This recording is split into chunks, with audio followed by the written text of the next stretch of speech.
Success के पीछे मत भागो, एक्सेलेंस के पीछे भागो। वाह। तो सक्सेस छक मार के आपके पीछे आएगी। हर गली में अगर आपने एक पत्थर मारा ना, तो मतलब कि 10 में से 7 तो इंजीनियर निकलेंगे, 2 डॉक्टर दो डॉक्टर निकलेंगे। एक एज्युकेशन सिस्टम मध्ये टीचरचा काय मेन रोल आहे? टीचर के लाइफ में ना बहुत सारे स्टूडेंट्स आते हैं, पूरी पीढ़ी आती है। अगर वो टीचर लायबल या बहुत अच्छे से पढ़ाने वाला नहीं रहेगा तो फिर होगा ये कि वो पीढ़ी खराब हो जाएगी। भारतीय संस्कृतीमध्ये गुरुकुल पद्धती याचा खूप मोठा वाटा आहे. तर गुरुकुल पद्धती आणि आत्ताची शिक्षण पद्धती याच्यामध्ये तुम्हाला काय साम्य वाटतं किंवा काय तफावत वाटते? करत करत अभ्यास कर जन्मती होत सुजान, रसरी आवत जात ते शिल्पर परत निशान, बघ उघडून दार अंतरंगातलं वाह देव घावलं का. वाह. गुरु शिष्य परंपरा बघितली की आपल्याला सर्वात महत्त्वाचे 2 नावं डोळ्यासमोर येतात. एक तर म्हणजे गुरु द्रोणाचार्य आणि त्यांचे शिष्य म्हणजे अर्जुन. पण हे झालं त्या काळामध्ये. आत्ता या काळामध्ये आत्ताची शिक्षण पद्धती तुम्ही कशी एक्सप्लेन कराल? पहले का और अभी का जो जनरेशन गैप बोलेंगे या जो भी जनरेशन आगे बढ़ते जा रही है टेक्नोलॉजी के हिसाब से, तो फिर हम कहीं ना कहीं वो हमारा कल्चर जो है ना छूटते जा रहा है। और ये सिस्टम जो है हमारे गवर्नमेंट का, यहाँ पे थोड़ा सा करेक्शंस कहीं ना कहीं होना चाहिए, डिमांडिव नहीं होना चाहिए, डिमांडिव नाही. डेवलपमेंट पे ज़्यादा काम करना चाहिए। त्याच्यामध्ये जर कॅटेगरी वाईज जर डिफाईन केलं तर 300-350 वाला जो आहे बिलकुल. त्याला कुठेतरी सीट मिळते आणि 600-750 असे जे मेरिट लिस्टमध्ये जो नंबर आहे तो कुठेतरी घरी आपल्याला 5-10 हजारावर जॉब करताना दिसतो. Always parents expectations is not equal to child vision. Yes, हाँ बिल्कुल.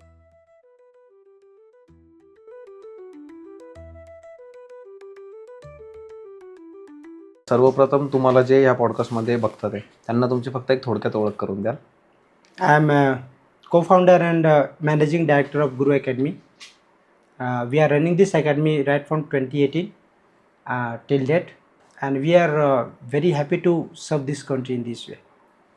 जसं तुम्ही आत्ता सांगितलं की 2018 पासून तुम्ही एज्युकेशन फील्डमध्ये आहात, तर तुम्हाला मोर दॅन 7 इयर्सचा एक्सपिरियन्स आहे असं म्हणायला काही हरकत नाही. तर मला तुम्हाला पहिलाच प्रश्न असा विचारायला आवडेल की तुमच्या मते what is definition of education? Okay, very nice. Education म्हणजे काय एक्चुअली? सो एजुकेशन का मतलब ना हर एक फील्ड में अगर देखा जाए तो थोड़ा सा अलग लगता है, बट अलग है नहीं एक्चुअली. और हमारे देश में ना एक्चुअली देखा जाए तो एजुकेशन को डिग्री के हिसाब से देखा जाता है, पर डिग्री नहीं, एक्चुअली नॉलेज के हिसाब से देखना चाहिए हर एक फील्ड के हिसाब से. तो अगर देख लीजिएगा कि कोई बच्चा या कोई पर्सनल है वो पढ़ाई कर रहा है, पढ़ाई करके आगे डिग्री लेकर के कहीं ना कहीं किसी न किसी फील्ड में काम करता है. और कुछ बच्चे होते हैं कि वो घर का वर्कलोड हो गया या कुछ हो गया तो उसके हिसाब से क्या करते हैं कि वो मतलब कि कहीं ना कहीं काम करना शुरू कर देता है और उसमें एक्सेल करके कुछ कंपनी या बिजनेस शुरू कर देता है. तो दोनों बंदे जो है ना एजुकेटेड है, और एजुकेशन का डेफिनेशन दोनों के लिए सेम है नियर बाय. अगर आप हम देख सकते हैं तो कि अब वो ना एक्सपीरियंस से एजुकेटेड है और ये डिग्री से एजुकेटेड है. और कहीं ना कहीं ये आपने सुना होगा कि उनके पास सर्टिफिकेट है और इनके पास प्रैक्टिकल नॉलेज है. और कहीं ना कहीं ये कहा गया है, आपने भी सुना, हम सब ने सुना हुआ है कि experience is the best teacher. और इसीलिए हम कहते हैं कि जिस फील्ड में मुझे काम करना है या उस पर्टिकुलर चैप को काम करना है तो need to learn something and get knowledge about that particular field. ये मैं कहना ज़्यादा अच्छा समझता हूँ. अरे वा. मला अजून एका मुद्द्याला हात घालू वाटतंय. समजा एखादा डॉक्टरनी काहीतरी चुकीचं काम केलं तर 100-150 पेशंट्स आपण म्हणू की त्यांना मृत्युमुखी किंवा मृत्यू येऊ शकतो. किंवा एखादा इंजिनियरनी जर किंवा काही खराब काम केलं तर 1-2-3 ब्रिज पडतील. बट तसंच समजा एखाद्या टीचरनी काही चुकीचं काम केलं तर पूर्ण पिढीला तो नुकसान ते भोगावं लागू शकतं. तर एज्युकेशन सिस्टीममध्ये टीचरचा काय मेन रोल आहे? एक्झॅक्टली, आपने देखिए बहुत सुंदर आणि खूप चांगला असा शब्द तुम्ही वापरलेला आहात. तर ह्याच्यामध्ये जर बघितलं आपण तर सच में मतलब कि अगर एक फैक्टर जो होता है ना स्टूडेंट के लाइफ में या सोसाइटी के अगर देखा जाए तो जिसको हम नेशनल ड्यूटी कहते हैं, ओके, है ना. कहीं ना कहीं आप मान लीजिए रिक्शा वाला है या कहीं ना कहीं आप किसी भी फील्ड में, आपका जो फील्ड है, मेरा जो फील्ड है टीचिंग का है, हर एक इसमें देखा जाए तो लर्निंग और नॉलेज ये दोनों बहुत इम्पैक्ट करता है. अगर लर्निंग आपका नहीं रहेगा तो आप उस पर्टिकुलर फील्ड में फेल कर जाओगे. इंडिविजुअल बेसिस पे देखते हैं. तो वैसे ही टीचर के लाइफ में ना बहुत सारे स्टूडेंट्स आते हैं, पूरी पीढ़ी आती है. अगर वो टीचर लायबल या बहुत अच्छे से पढ़ाने वाला नहीं रहेगा तो फिर होगा ये कि वो पीढ़ी खराब हो जाएगी। अगर पीढ़ी खराब हो जाएगी तो फिर नेशन रहेगा ही नहीं।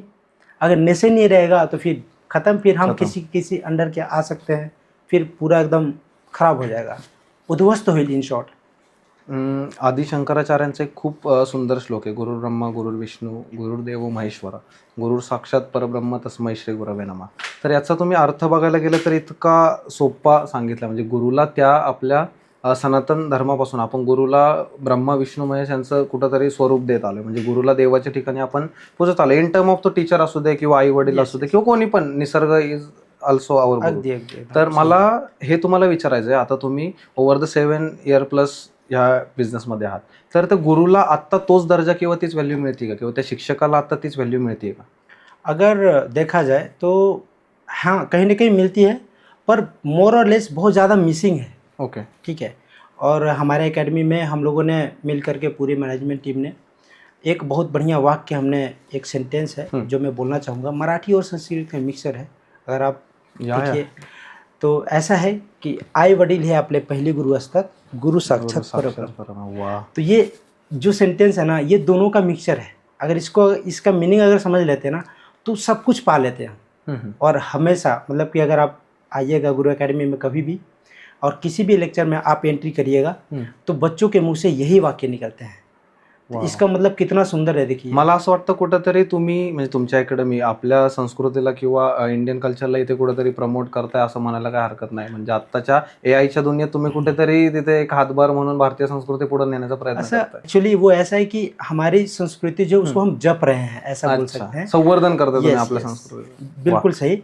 इसका मीनिंग देखिए ना कितना सुंदर है. मतलब मम्मी पापा जो है एक किड के लिए, एक बच्चे के लिए पहला क म मामा पापा ये बोलना सिखाते हैं. मम्मी पापा जो है यहीं से शुरू होता है और इन्हीं को भूल जाते हैं बाद में, है ना. ये पैशांच्या मागे धावता धावता कुठेतरी अगदी अगदी आई वडिलांना विसरून त्यांच्यापासून लांब जाऊन कुठेतरी बाहेर सेटलमेंट बघून अशा बऱ्याच तो गोष्टी. ये एकदम टू द ग्राउंड बच्चे होने चाहिए और मम्मी पापा का सबसे पहले रिस्पेक्ट समझना चाहिए.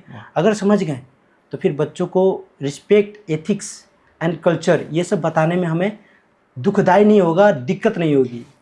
ते कॉन्व्हर्सेशन कुठेतरी जे संपत चाललंय आई वडिलांचं आणि मुलांमधलं, ते पुढे आपण कंटिन्यू राहू शकतो. Yes yes. आता आपण गुरुचं महत्त्व बघितलं, तर मला तुम्हाला हे विचारायला आवडेल की गुरुकुल पद्धती जी जुन्या काळापासून आपल्याकडे चालत आली, भारतीय संस्कृतीमध्ये गुरुकुल पद्धती याचा खूप मोठा वाटा आहे. तर गुरुकुल पद्धती आणि आत्ताची शिक्षण पद्धती याच्यामध्ये तुम्हाला काय साम्य वाटतं किंवा काय तफावत वाटते?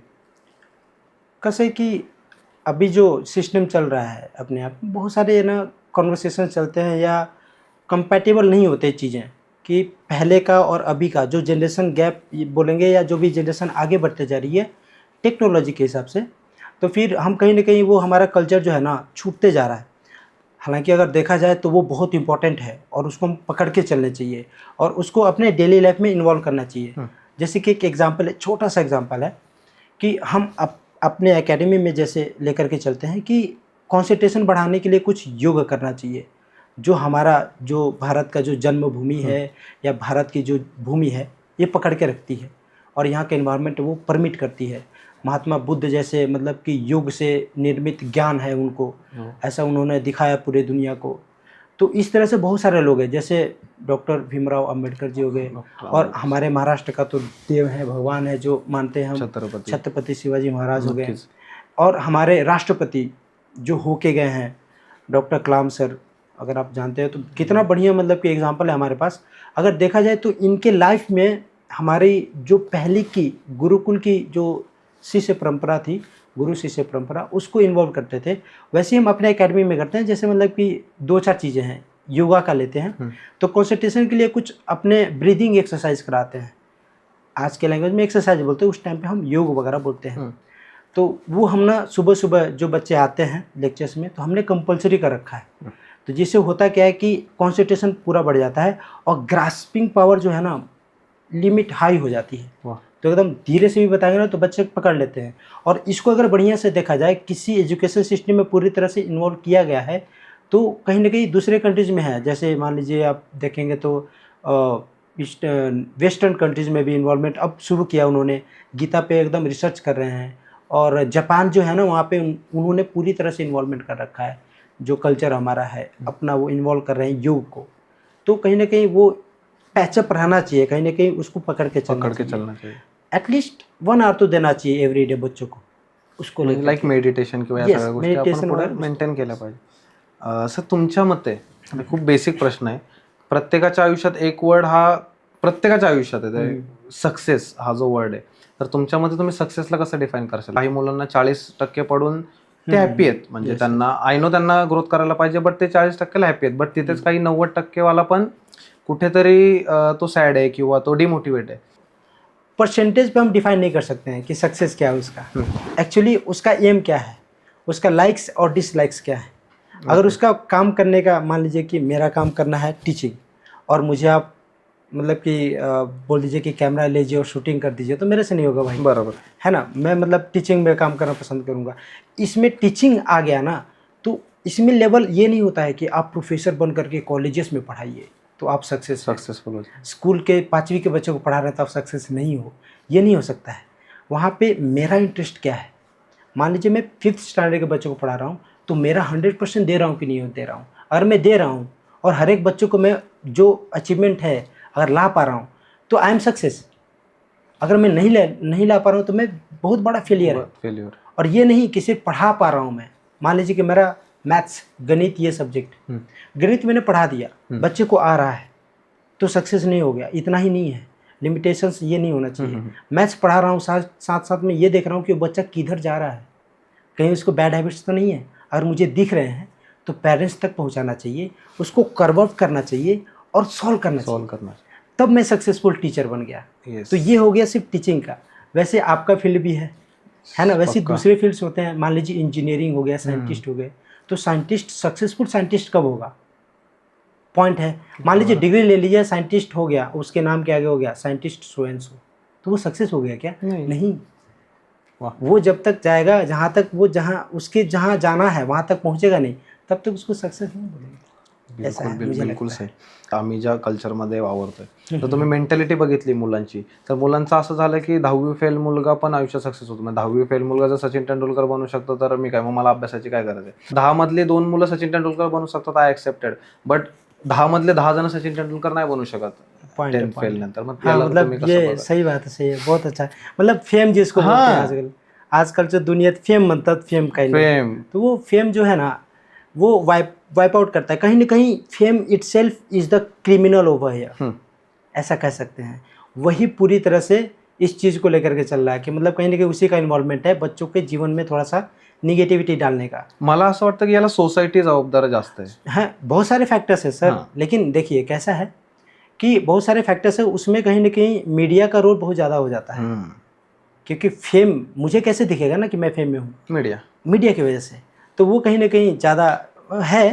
पर उसको ना कैसा है कि चेंज कर सकते हैं, क्योंकि एट द एंड, या आपने याद करिए, आपने बोला कि कहीं ना कहीं अगर टीचर खराब रहेगा तो पूरा पीढ़ी बर्बाद कर सकता है.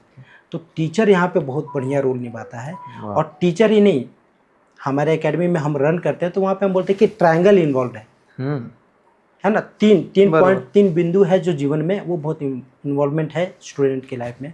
वो स्टूडेंट खुद है, टीचर है और पेरेंट्स है.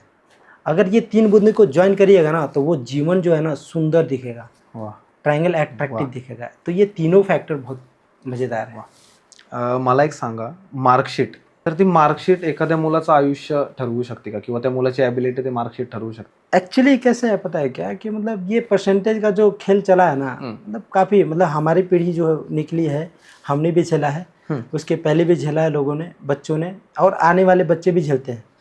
तो एक्चुअली यहाँ पे परसेंटेज का खेल नहीं होना चाहिए. और इसमें सुधार गवर्नमेंट ने किया है और करना चाहिए, और भी सुधार आना चाहिए.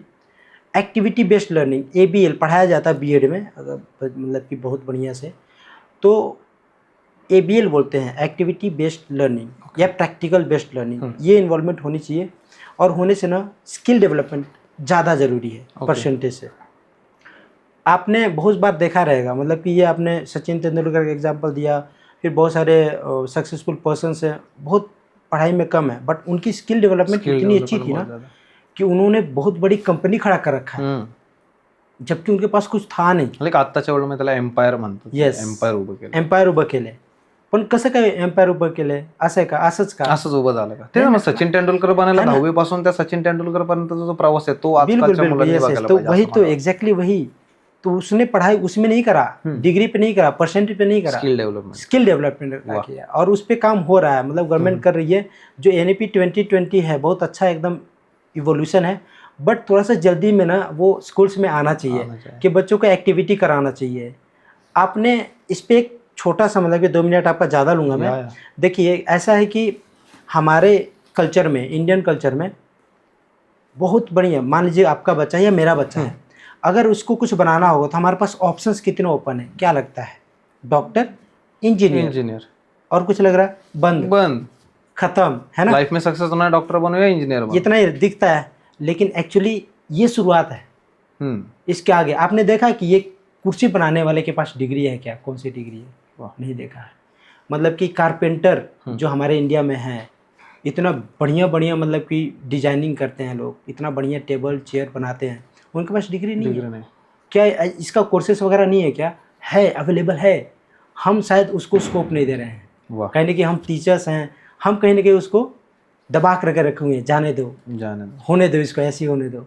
इतना बढ़िया बढ़िया, मतलब कि कुछ ना कुछ एक इतना अच्छा है अपने यहाँ पे नहीं है। रील्स वगैरह देखिएगा तो मैंने देखा था एक रील कि एक बंदा है जो स्टोन को कट करके लाता है और उस पर ड्राइंग करता है और उसको कार्विंग करता है ना, छोटे छोटे इक्विपमेंट्स होते हैं, और इतना सुंदर बनाता है कि मतलब कि माइंड ब्लोइंग। तो ये जो स्किल्स है ना, ये स्किल्स हमारे स्टूडेंट्स में नहीं है। हर गली में अगर आपने एक पत्थर मारा ना, तो मतलब कि 10 में से 7 तो इंजीनियर निकलेंगे, 2 डॉक्टर निकलेंगे। अगर किसी फील्ड में तो उसको निकामा बोल रहे हैं, कुछ तो कर रहा होगा भाई। तो ऐसा नाही होना चाहिए ये system बरोबर आहे। आता मार्कशीटचं तुम्ही खूप सुंदर उदाहरण दिलं। मला असं वाटतं की मुलांपेक्षा या मार्कशीटच्या रेसमध्ये पॅरेंट्सच जास्त धावतात आहे। तर मला तुम्हाला हे विचारायचं आहे की या रेसमध्ये त्या मुलाचं काय नुकसान आहे? इसमें क्या है सर कि देखिए बहुत सारे पेरेंट्स आते हैं, मतलब एडमिशन का पीरियड होता है ना, तो ढूंढते हैं कि यहाँ का MD सर किधर है, या यहाँ का ढूंढते हैं। तो ढूंढ के ठीक है भाई आ गए, तो पूछते हैं कि सर मेरे बच्चों को कितना % मिलेगा? 90% आ जाएगा ना? आ जाएगा। 95 आ जाएगा ना? तुम्हाला पण एक्सपिरियन्स येत असेल क्लासला? बहुत बहुत ज़्यादा। तो ऐसे पूछते हैं ना कि भाई 95% आना चाहिए, 90% आना चाहिए, ला दोगे ना? आपका एकेडमी बहुत बढ़िया है, ये नाम सुना है। तो अब सिंपल सा उदाहरण लेके चलते हैं और वहीं पे पूछ देते हैं कि सर आप बताइए आपके टाइम पे आपने कैसे पढ़ाई करी थी? First question. सेकंड क्वेश्चन, बच्चा वहीं पे होता है तो वहीं पे काउंटर हो जाता है। तो हम लोग पूछ देते हैं पिछले स्टैंडर्ड में से एक बेसिक सा क्वेश्चन, नहीं तो टेबल ही पूछ देते हैं। टेबल तो भाई दूसरे तीसरे में पढ़ाते हैं, तो टेबल नहीं आता बच्चे नहीं को। आ सकता। तो हम बोलते हैं कि देखिए जो आपके बच्चे को नहीं आ रहा है ना, ये 100% आएगा, इसकी गारंटी लेते हैं। लेकिन आप चाहिए कि यहाँ से डायरेक्टली उठा के इसको 95 ला दीजिए, 90 ला दीजिए, तो नहीं हो सकता है। तो परसेंटेज का तो खेल है, कहीं ना कहीं लगता है कि आना चाहिए, और वो सिक्योरिटी रीजन है सर कि अगले क्लास में, अगले कॉलेज में या स्कूल में एडमिशन के लिए, हाँ, मेरिट का जो जरूरत होता है वहाँ पे चाहिए जाना चाहिए। पर as far as skill is concern और सक्सेस इज कंसर्न और डेवलपमेंट इज कंसर्न, बच्चे का भी गलती नहीं है इसमें और पेरेंट का भी नहीं है, क्योंकि सोसाइटी डिमांड करता है कभी कभी, जो कि कहीं ना कहीं गलत लगता है मुझे भी। और ये सिस्टम जो है हमारे गवर्नमेंट का, यहाँ पे थोड़ा सा करेक्शंस कहीं ना कहीं होना चाहिए, डिमांडिव नहीं होना चाहिए, डेवलपमेंट पे ज़्यादा काम करना चाहिए, होगा धीरे धीरे। मला इथे एक स्टेटमेंट करावं असं वाटतंय की always parents expectations is not equal to child vision. Yes, हाँ बिल्कुल। त्याच्यावर तुम्ही काय सांगाल? तो पेरेंट्स की एक्सपेक्टेशन, देखिए एबिलिटी पे काम करना चाहिए। बरोबर। देखिए 3 इडियट्स में ऐसा कहा गया, 3 इडियट्स में एक सेंटेंस है, बहुत फेमस हुआ कि सक्सेस के पीछे मत भागो, एक्सेलेंस के पीछे भागो। वाह। तो सक्सेस झक मार के आपके पीछे आएगी। तो बहुत वेल सेड है। और मला आता एका विशेष मुद्द्याला हात घालू वाटतोय की पब्लिसिटी, जो आपण मागाशी आपला विषय झाला ट्रेंड किंवा फेम आपण ज्याला म्हणतो की फेम मध्ये यायचंय, की मी आज कॉन्टेंट बनवायला चालू केलं की मी फेमस होणार, तर मला कुठेतरी असं वाटतं की टेम्पररी पब्लिसिटी, आपण आत्ताचा प्रवास हा अभिजातचा प्रवास नाही करत आहे, म्हणजे अभिजातकडे जाण्याचा प्रवास नाही करत आहे. आपलं नाव कुठेतरी जर इतिहासात तुम्हाला वाटत असेल की इतिहासात कुठेतरी आपलं नाव कोरलं जावं किंवा लिहिलं जावं, तर त्याच्यासाठी एखाद्या मुलाने काय माइंडसेटने काम केलं पाहिजे, त्याच्या माइंडसेटवर काय विचार केला पाहिजे त्या मुलाने? बहुत स्ट्रॉन्ग काम करना पड़ेगा। और उसका कैसा है कि बहुत बढ़िया एक कबीर का दोहा याद आता मुझे, बहुत बढ़िया है। करत करत अभ्यास कर जनमति हो तो सुजान, रसरी आवत जाते थे सिल पर परत निशान। देखिए इतना सुंदर है ना वो, कि मतलब बच्चों को ना अगर उन्होंने तय कर लिया कि ये मेरा करियर है, इसमें मुझे करना है, तो keep on working on it, है ना, keep on doing on it, you will succeed in that, बढ़िया से सक्सेस होगा। तसंच आता तुम्ही दोहा सांगितला, तसंच मला एक तुकाराम महाराजांचं खूप सुंदर ओवी किंवा अभंगातली एक ओळ आठवते, निंदकाचे घर असावे शेजारी. जर तुम्ही बघायला गेलं तर आजकालची मुलं पुढं येण्यासाठी घाबरतात आहे, म्हणजे स्टेज डेअरिंग झालं किंवा कोणत्या पण क्षेत्रामध्ये की मी लीड घेणार किंवा मी रिस्पॉन्सिबिलिटी घेणार, याला कुठंतरी मागं पडतात आहे मुलं आत्ताच्या पिढीची. तर 4 लोक आपल्याला काय बोलतील या भीतीखाली कुठेतरी दबले जातात ते बहुत मुलं. बहुत मतलब कि कठिन है वो, इतना मतलब कि एक्सपिरियन्स आ रहा है ना की जवळपास 10 पैकी 8 जन डिस्टर्ब्ड आहेत ह्याच्या मागे. और बोलते हैं ना हिंदी में ऐसा भी है कि मतलब कि ऐसा कहा जाता है कि क्या कहेंगे लोग, मैं क्या कर रहा हूँ इसके बारे में लोग क्या कहेंगे, इसकी चिंता ज़्यादा है. और निंदकाचे घर असावे शेजारी, ये जो बोला है ना, इसका हिंदी में बहुत कबीर का ही दोहा है, बड़ा मस्त कहा उन्होंने कि निंदक नियरे राखिए आंगन कुटी छबाए, बिन पानी साबन बिना निर्मल करे सुबह. वाह, इसका मतलब देखिए इतना सुंदर है ना, ध्यान से अगर समझेंगे तो. और ये हमारे माननीय प्रधानमंत्री भी कहते हैं कि भाई criticism is the backbone of the democracy. तो डेमोक्रेसी का भाई क्रिटिसिज्म है, और यहीं पे ये कहा गया है कि भाई जो क्रिटिसाइज नहीं करेगा ना, तो हम मेरी क्या मतलब वहाँ पे स्टैंड करता हूँ मैं, वो मुझे पता ही नहीं चलेगा. तो निंदक जो करने वाला होता है क्रिटिसिज्म, उसको इतना पास रखिए कि आंगन में उसको अपन एक रूम दे दीजिए कि भाई तू यहीं रह और ये निंदा कर, ताकि मुझे समझ में आए कि मैं कहाँ लाई कर रहा हूँ. म्हणजे एका टप्प्यावरून पुढच्या टप्प्याला जायला तुम्हाला निंदकच पुढे पुश करतात असं म्हणायला काही हरकत नहीं. और वहाँ पे ये एक्सपेक्टेशन वाला आ जाता है कि एक्सपेक्टेशंस बढ़ते जाते हैं फिर खुद से. एखादा विद्यार्थी जेव्हा एज्युकेशन घेत असतो तेव्हा त्याच्या माइंडसेटमध्ये ऑब्व्हियसली कोणीतरी एक शिक्षण घेते, याचा अर्थ त्याला एक प्रायमरी नीड त्याची असतो पैसा, म्हणजे कुठेतरी मला जॉब लागावा किंवा मी बिझनेस करावा याच्यासाठी. तर मला तुम्हाला हे विचारायचं आहे की एज्युकेशन हे पैशांपेक्षा, म्हणजे पैशाला जास्त महत्व देतं त्याच्यापेक्षा जर आपण आनंदाला जास्त महत्व दिलं एज्युकेशन घेता घेता, तर तुम्हाला काय वाटतं माइंडसेट कसा बदलेल? कैसा है सर कि ये ना टॉपिक इतना बढ़िया है ना, सुंदर है ना, कि सच में लोग भाग रहे हैं, जिसको ना हम लोग बोलते हैं ना डोंकी वर्क, या बोलते हैं ना पैसा चाहिए पैसा ही चाहिए. और हर एक फील्ड में है. हमारा जो फील्ड है ना इतना गंदा है ना, देखिएगा आप, इतना गंदा है मतलब बाय गॉड. एजुकेशन सिस्टम को इन्होंने एक तरह से बर्बाद कर रखा है. और कुछ कुछ क्लासेस इतने अच्छे हैं कि बहुत बढ़िया कर रहे हैं. अब मैं क्लासेस का नाम नहीं लूँगा. 1 साल उन्होंने बढ़िया मतलब कि कॉन्टेक्स्ट बढ़ाया, कहीं पैसा दिया करके बहुत बच्चे आ गए. ठीक है, आ गए, बच्चों से पैसे लिए, चलाया काम. अगले मतलब रियलिटी पता चल जाती है कि यहाँ पे नहीं हमारा काम बनने वाला है, कुछ भी चल रहा है. मतलब एक बार नाम हो गया, उस नाम के पीछे कुछ भी चलाया जा रहा है, तो फिर वो दिक्कत वाली बात है. आज नहीं तो कल आप फेल करोगे, मतलब फेल करोगे. तो फिर अब भाई हो गया 2 साल में वो फिर बंद हो गए. नाम बहुत बड़ा है वो एकेडमी का, मैं नाम नहीं लूँगा, बट वो चले गए. अब ऐसा आ गया उनके सामने कि भाई क्या करें, यहाँ से चलो निकलो, लोगों को पता चलेगा कि हमारी रियलिटी क्या है. तो इस तरह से चल रहा है. तो ये जो आपने बोला कि एजुकेशन पैसे के लिए करना चाहिए या जो पसंद रहने के लिए या आनंदी रहने के लिए, तो इसका एग्जांपल ना चाइना से हम ले सकते हैं. ठीक है ना, क्योंकि हम किसी चीज़ का अगर बेटरमेंट चाहिए तो हम सामने वाले को देखते हैं, आजू बाजू वाले को देखते हैं. जैसे कि हमने सुना होगा कि भाई शर्मा जी के बेटे ने 90% लाया, तू काहे नहीं लाया, है ना. तो कंपैरिजन देखते हैं. तो हम कंपेयर ऑलवेज बेटर से करना चाहिए.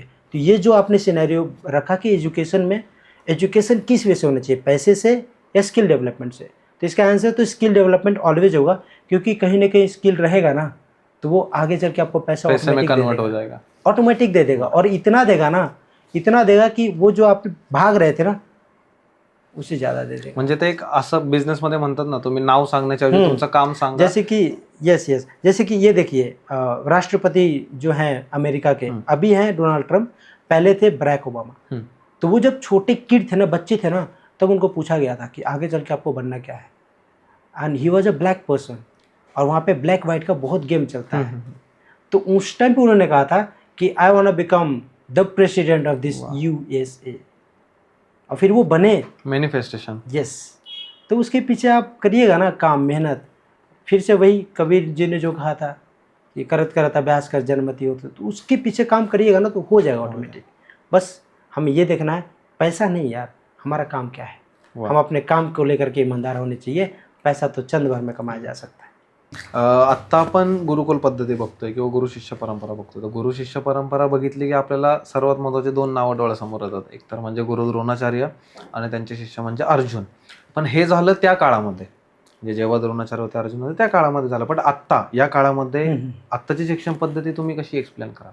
अच्छा, वो मतलब कि जो युग था अलग था, और अभी जो हमारा युग कलयुग जिसको बोलते हैं वो चल रहा है इसमें। तो इसमें अगर ध्यान से देखेगा ना, सबसे पुराने और हमारे सभ्यता में अगर देखिएगा तो सबसे बढ़िया एग्जाम्पल जो आते हैं ना, कि जो एकदम नीचे से लेकर के ऊपर उठे हैं या वो हार्डवर्क करके आए हुए हैं, वो सबसे बढ़िया है, मतलब कि दिल के पास में रखता हूँ उनको, जो है छत्रपति शिवाजी महाराज। वाह, उसके बाद अगर देखिएगा तो डॉक्टर बाबा साहेब अम्बेडकर जी। उसके बाद अगर देखिएगा तो कलाम सर। अच्छा, इनका अगर एग्जाम्पल बनी से अगर जीवनी पढ़िएगा ना, इनका बायोग्राफी, तो इतना सुंदर है ना। तो सबसे पहले आजकल तो लोग मतलब कि नाम लेकर के चलते हैं कि शिवाजी महाराज, छत्रपति शिवाजी महाराज, छत्रपति ऐसा लेके चलते हैं। बट उनके अगर इसमें जाइएगा ना तो अगेन वो सेंटेंस याद आता जो मैंने बोला था कि आए बड़े है अपने पहले गुरु अस्तक, गुरु साक्षात परब्रह्म, ये वाला एक हो गया। इसमें ये आता है कि माता जिजाऊ, उन्होंने उनको कैसे मतलब कि शिक्षा दिया है ना, पहले गुरु थे वो। एट द सेम टाइम उनके 2 गुरु हुए। एक तो हो गए कि उनको तलवारबाजी सिखाना या जो भी मतलब छत्रपति बनाने में, जो मतलब कि जिसको क्षत्रिय कहते हैं वो बनाने में उन्होंने सक्षम दिया, जो मतलब कि कोंडवे करके थे। ओके। दूसरे थे समर्थ रामदास। वो उन्होंने क्या बताया, उन्होंने क्या शिक्षा दी, तो उन्होंने ये शिक्षा दी कि जो आपने ज्ञान प्राप्त किया है क्षत्रिय बनने का, तलवार चलाने का, कहाँ चलाना है, कैसे चलाना है, क्यों चलाना है भाई। तो वो जो ज्ञान दिया है कि मतलब कि हमारे लोगों के प्रति, जिसको स्वराज्य बोलते हैं, है ना, स्वराज्य के प्रति जो भी अच्छा काम नहीं करेगा उसको पनिश करना है या उसको बताना है कि भाई नहीं काम करना है इसके लिए। उसके बाद आते हैं डॉक्टर बाबा साहेब अम्बेडकर। तो उनके लाइफ में जो उनका जो सरनेम है ना अम्बेडकर, एकदम खूबसूरत है। उनका सरनेम अम्बेडकर था ही नहीं, उनका सरनेम था भीमराव, उनका सरनेम था अम्बे वाडेकर था। उनका सरनेम अम्बे वाडेकर था। तो उनका सरनेम चेंज कराया उनके गुरु ने। एक उनके टीचर थे, गुरु थे जो उनके टाइम पे थे, और उनके जो तेज थी, उनमें जो ब्रिलियंसी थी, उसको देख करके उन्होंने अपना सरनेम उनको दे दिया अम्बेडकर, और उसको लेकर के फिर उन्होंने डिफाइन करा आगे। इतनी डिग्रियां हैं अम्बेडकर सर के पास, तो हम मतलब उतनी डिग्री नाम अगर लेंगे ना तो शायद टाइम बहुत चला जाएगा, इतना मतलब कि डिग्री है उनके पास। उसके बाद आते हैं हमारे अब्दुल कलाम सर, मतलब माननीय, सबसे मतलब नो हेटर्स, कोई हेटर्स नहीं है।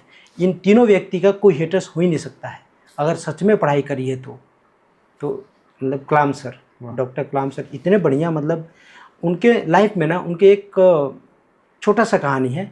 उनका एक मतलब कि ऐसा टाइम आया था कि वो एक मुस्लिम परिवार से थे और एक ब्राह्मण परिवार का एक बच्चा था। वो बहुत बेस्ट फ्रेंड थे, स्कूल में पढ़ रहे थे, और दोनों मतलब काफ़ी खुरफाती बोलेंगे या बहुत एजुकेशनल टाइम में वो मतलब कि पढ़ाई ऐसे करना है, टीचर को परेशान करना, ऐसे थे। तो एक टीचर दिखे, तो वो जो ब्राह्मण थे और ये कलाम सर, ये दोनों छोटे बच्चे मतलब अपने में बात कर रहे हैं, तो उन्होंने उनको काउंटर करके बोला कि आप सेपरेट बैठो। कलाम सर को अलग बिठा और उनके दोस्त को अलग बिठा दिया। ओके। तो ये देख करके मतलब कि ये वो ना, तीनों ने आकर के अपने घर पे बताया, चूँकि वो प्राइस्ट के एक पुजारी के लड़के थे वो, तो पुजारी, कलाम सर और एक जो फादर बोलते हैं ना क्रिश्चियन, तीनों ने उस टीचर को बुलवाया। सोचिए वहाँ पे मतलब कि पेरेंटिंग देखिए, टीचर को बुलाया और उनको बोला कि देखिए आप टीचर हो, आपका कोई धर्म है, ये वाला धर्म नहीं है, आपका धर्म एक ही है, पढ़ाना, शिक्षा देना। तो ये देखिए तीनों में फ़र्क है थोड़ा सा। उस टाइम पे कैसे था, महाराज के टाइम पे उन्होंने मतलब कि जहाँ भेजा वहाँ पे पढ़ो, गुरु जो गुरु बोल रहे हैं वो सत्य, खत्म। फिर आया अम्बेडकर सर, वहाँ पे भी अगर वही था, लेकिन वहाँ पे ना क्रिटिसिज्म या अनटचेबिलिटी ज़्यादा थी, क्योंकि ये थोड़े से लोअर, उस टाइम पे वो इन्वायरमेंट था कि लोअर कास्ट ऐसा माना जाता था, हम लोग तो नहीं मानते हैं, है ना। तो उसके बाद में कलाम सर के टाइम पे बहुत ज़्यादा था, ये चल रहा था। और आजकल की अगर देखिएगा तो बहुत बहुत डिफरेंट है। और वो चीज़ नहीं है, गुरु शिष्य परंपरा ना के बराबर है। क्योंकि हम लोग मानते हैं, और हमारा अगर देखिएगा गुरु अकेडमी में तो उसमें लिखा गया है साक्षात परब्रह्म, गुरु साक्षात परब्रह्म। तो गुरु साक्षात ब्रह्मा के बराबर है, यानी भगवान के बराबर है, भगवान के तुल्य माना जाता है। तो उस तरह से हमने शिक्षा देना है, और सिर्फ उस पर्टिकुलर सब्जेक्ट को लेकर के ही नहीं। एक एग्जांपल में मैंने बताया था पीछे कि उसी सब्जेक्ट को लेकर के वो टीचर पढ़ा रहा है तो सिर्फ नहीं, वो फिर सक्सेस नहीं है, वो सक्सेसफुल टीचर नहीं है, उसमें सक्सेस नहीं कर रहा है। अगर मैं आपको पढ़ा रहा हूँ और आपकी कुछ मेरे को निगेटिविटी दिख रही है, तो उस निगेटिविटी को हटाना मेरा काम एट द सेम टाइम है। अगर मैं नहीं हट पा रहा हूँ तो फिर मैं टीचर नहीं हूँ बढ़िया। ये है, अगर ये सारे टीचर्स ने ले लिया ना, तो गुरु शिष्य परंपरा पालन हो रहा है आजकल की दुनिया में। ऐसे बहुत बहुत सुंदर. तुम्ही जे आता त्या 3 पर्सनॅलिटीची नावं घेतली, त्यांची नावं घेताच प्रत्येकाच्या अंगाला शहारे येतात आजकाल. तर मला तुम्हाला हे विचारायला आवडेल की ह्या तिघांचा तुम्ही एक एक गुण जर सांगितला जो आता विद्यार्थ्यांनी आत्मसात केला पाहिजे. म्हणजे छत्रपतींचा एक गुण सांगा, डॉक्टर बाबासाहेब आंबेडकरांचा एक गुण असा सांगा की ज्यांनी विद्यार्थ्यांनी आत्मसात केला पाहिजे, आणि तसंच डॉक्टर कलाम सरांचा पण एक सांगा. तिघांमध्ये एक कॉमन है, स्टेबिलिटी. वाह. तीनों में. और अगर आप देखिएगा तो ये तो भगवान तुल्य है तीनों लगभग। किसी का दर्जा थोड़ा सा ऊपर है, किसी का थोड़ा सा नीचे है, तीनों पर्सनैलिटी में देखा जाए, लेकिन तीनों अपने आप में ना मतलब कि बहुत भंडारा है एजुकेशन का। और किसी ने तीनों जीवनी पढ़ लिए तो बस उसको एक्स्ट्रा नॉलेज लेने की ज़रूरत नहीं, इतनी सारी चीज़ें उसमें सोसाइटी को लेकर के, डेवलपमेंट को लेकर के। तो एक एक चीज़ें मैं बता दूंगा, जैसे आपने बोला छत्रपति शिवाजी महाराज में एक थी कि वीमेन को रिस्पेक्ट करना। अगर आज आप आजकल देखिएगा बच्चों में, तो अगर मतलब छोटे छोटे बच्चे 6th स्टैंडर्ड के बच्चे के पास गर्लफ्रेंड है सर, वो मतलब गले में हाथ डाल के, उनको पता नहीं चला कि क्या कर रहे हैं, हालांकि उनको नॉलेज नहीं है कि वो कर क्या रहे हैं, माझी गर्लफ्रेंड है, ऐसा चलते हैं 6वीं के बच्चे को। सोचिए ना, होगा आपको बहुत क्लास में बहुत होंगे। हाँ ना, तो उनको सुधारने में हमारा ऑफकोर्स हमारा काम है। तो उसके बाद में मतलब कि वुमेन को रिस्पेक्ट करना फर्स्ट थिंग, ये हो गया महाराज का। Secondly doctor Bhimrao Ambedkar sir, इनके बारे में समझिए। तो whatever your condition is, you have to be focused. Untouchability इतनी ज़्यादा थी उस टाइम पे कि मतलब एक कमरे में रहना पड़ रहा था उनको, ऐसा कॉर्नर में गेट है जो क्लासरूम का, क्लासरूम के गेट के बाहर बैठ करके पढ़ना है तो पढ़ो, नहीं तो निकलो यहाँ से। इतना सह करके वो व्यक्ति जाता है विदेश में, जो दुनिया का टॉप ग्रेड का इंस्टीट्यूट है, वहाँ से वकीली पढ़ता है, एडवोकेट बनता है, बैरिस्टर बनता है, और उस पर रिसर्च करके एक देश का सबसे बड़ा मतलब कि कॉन्स्टिट्यूशन, संविधान कहेंगे इस दुनिया का, बनाता है, मतलब प्रेसिडेंसी करता है उसका। कितना मतलब कि ताजुब की बात है कि जिस बच्चे को पढ़ने नहीं दिया जा रहा है वो कहाँ जा रहा है, तो उसमें फोकस बहुत इंपॉर्टेंट काम करता है। तो वहाँ पर अगर वीमेन का रिस्पेक्ट करिए, यहाँ पे हो गया फोकस का। और अगेन मतलब कि कलाम सर का तो मतलब कि बहुत बढ़िया है कि अगर किसी फील्ड में अगर आप काम कर रहे हो, दिख रहा है कि कुछ नहीं दिख रहा है आगे, इसरो का स्थापना में बहुत उनका हाथ है। इंडियन स्पेस रिसर्च ऑर्गेनाइजेशन जो है उसमें बहुत बड़ा हाथ है। तो उनसे लीडरशिप की क्वालिटी देख सकते हैं कि देश को किसी नए मोड़ से लीड कैसे कर सकते हैं। वेरी नाइस लीडर, आई सैल्यूट हिम रियली। ये 3 चीज़ें बहुत सीखने लायक है। वाह, आपने बहुत बढ़िया बात की अभी लीडरशिप. तर मला हे विचारायला आवडेल की लीडरशिप आणि आत्ताचे कॉम्पिटेटिव्ह एक्झाम्स आहेत तर त्याला कसं कनेक्ट कराल तुम्ही? अच्छा, अरे वाह, बहुत बढ़िया. देखिए आजकल की एजुकेशन सिस्टम ठीक है, अब कॉम्पिटेटिव एग्जाम्स बहुत सारे हैं. हर एक कॉम्पिटेटिव एग्जाम्स को लेकर के अलग अलग एंट्रेंस एग्जामिनेशंस होते हैं. मेनली हमने पहले भी बात किया कि तो उसमें क्या आ रहा था कि अगर किसी बच्चे को, मैं पेरेंट हूँ, मेरे बच्चे को पढ़ाना है तो नॉर्मली अगर देखा जाए तो इंजीनियर बनाना है, डॉक्टर बनाना है, बस खत्म, इतना ही होता है. तो इसके लिए 2 एंट्रेंस एग्जामिनेशन है, जेई नीट, JEE इंजीनियरिंग के लिए और नीट हो गया मेडिकल के लिए यानी डॉक्टर बनने के लिए. तो ये कॉम्पिटेटिव एग्जाम्स हैं, ठीक है, बहुत बढ़िया है. इसमें ना बहुत सारे वर्ड्स भी दिखते हैं मुझे, मतलब हमारे इस हिसाब से ऐसे लगते हैं. और इसमें ना कुछ बहुत सारी चीज़ अच्छी भी है, कुछ वर्ड्स जो है वो क्लियर करने चाहिए. फर्स्ट मुझे लगता है इसमें से और एक कॉम्पिटेटिव एग्ज़ाम है जो बात बहुत कम लोग करते हैं, इसमें बहुत ज़्यादा बात होती है JEE और नीट पे. पर एक और मैं ऐड करूँगा, NDA नेशनल डिफेंस एकेडमी, जो हमारे प्यारा महाराष्ट्र के पुणे शहर में खड़कवासला में स्थित है। बरोबर. मतलब पुणे तो माहिर घर है भाई, पुणे तो बहुत बढ़िया प्लेस है, वहाँ पे तो एजुकेशन का भंडारा है, सिर्फ लपेटने आना चाहिए एजुकेशन कहीं से भी। वाह. अब कम्पिटेटिव एग्जाम में एनडीए का बहुत सुंदर है ना।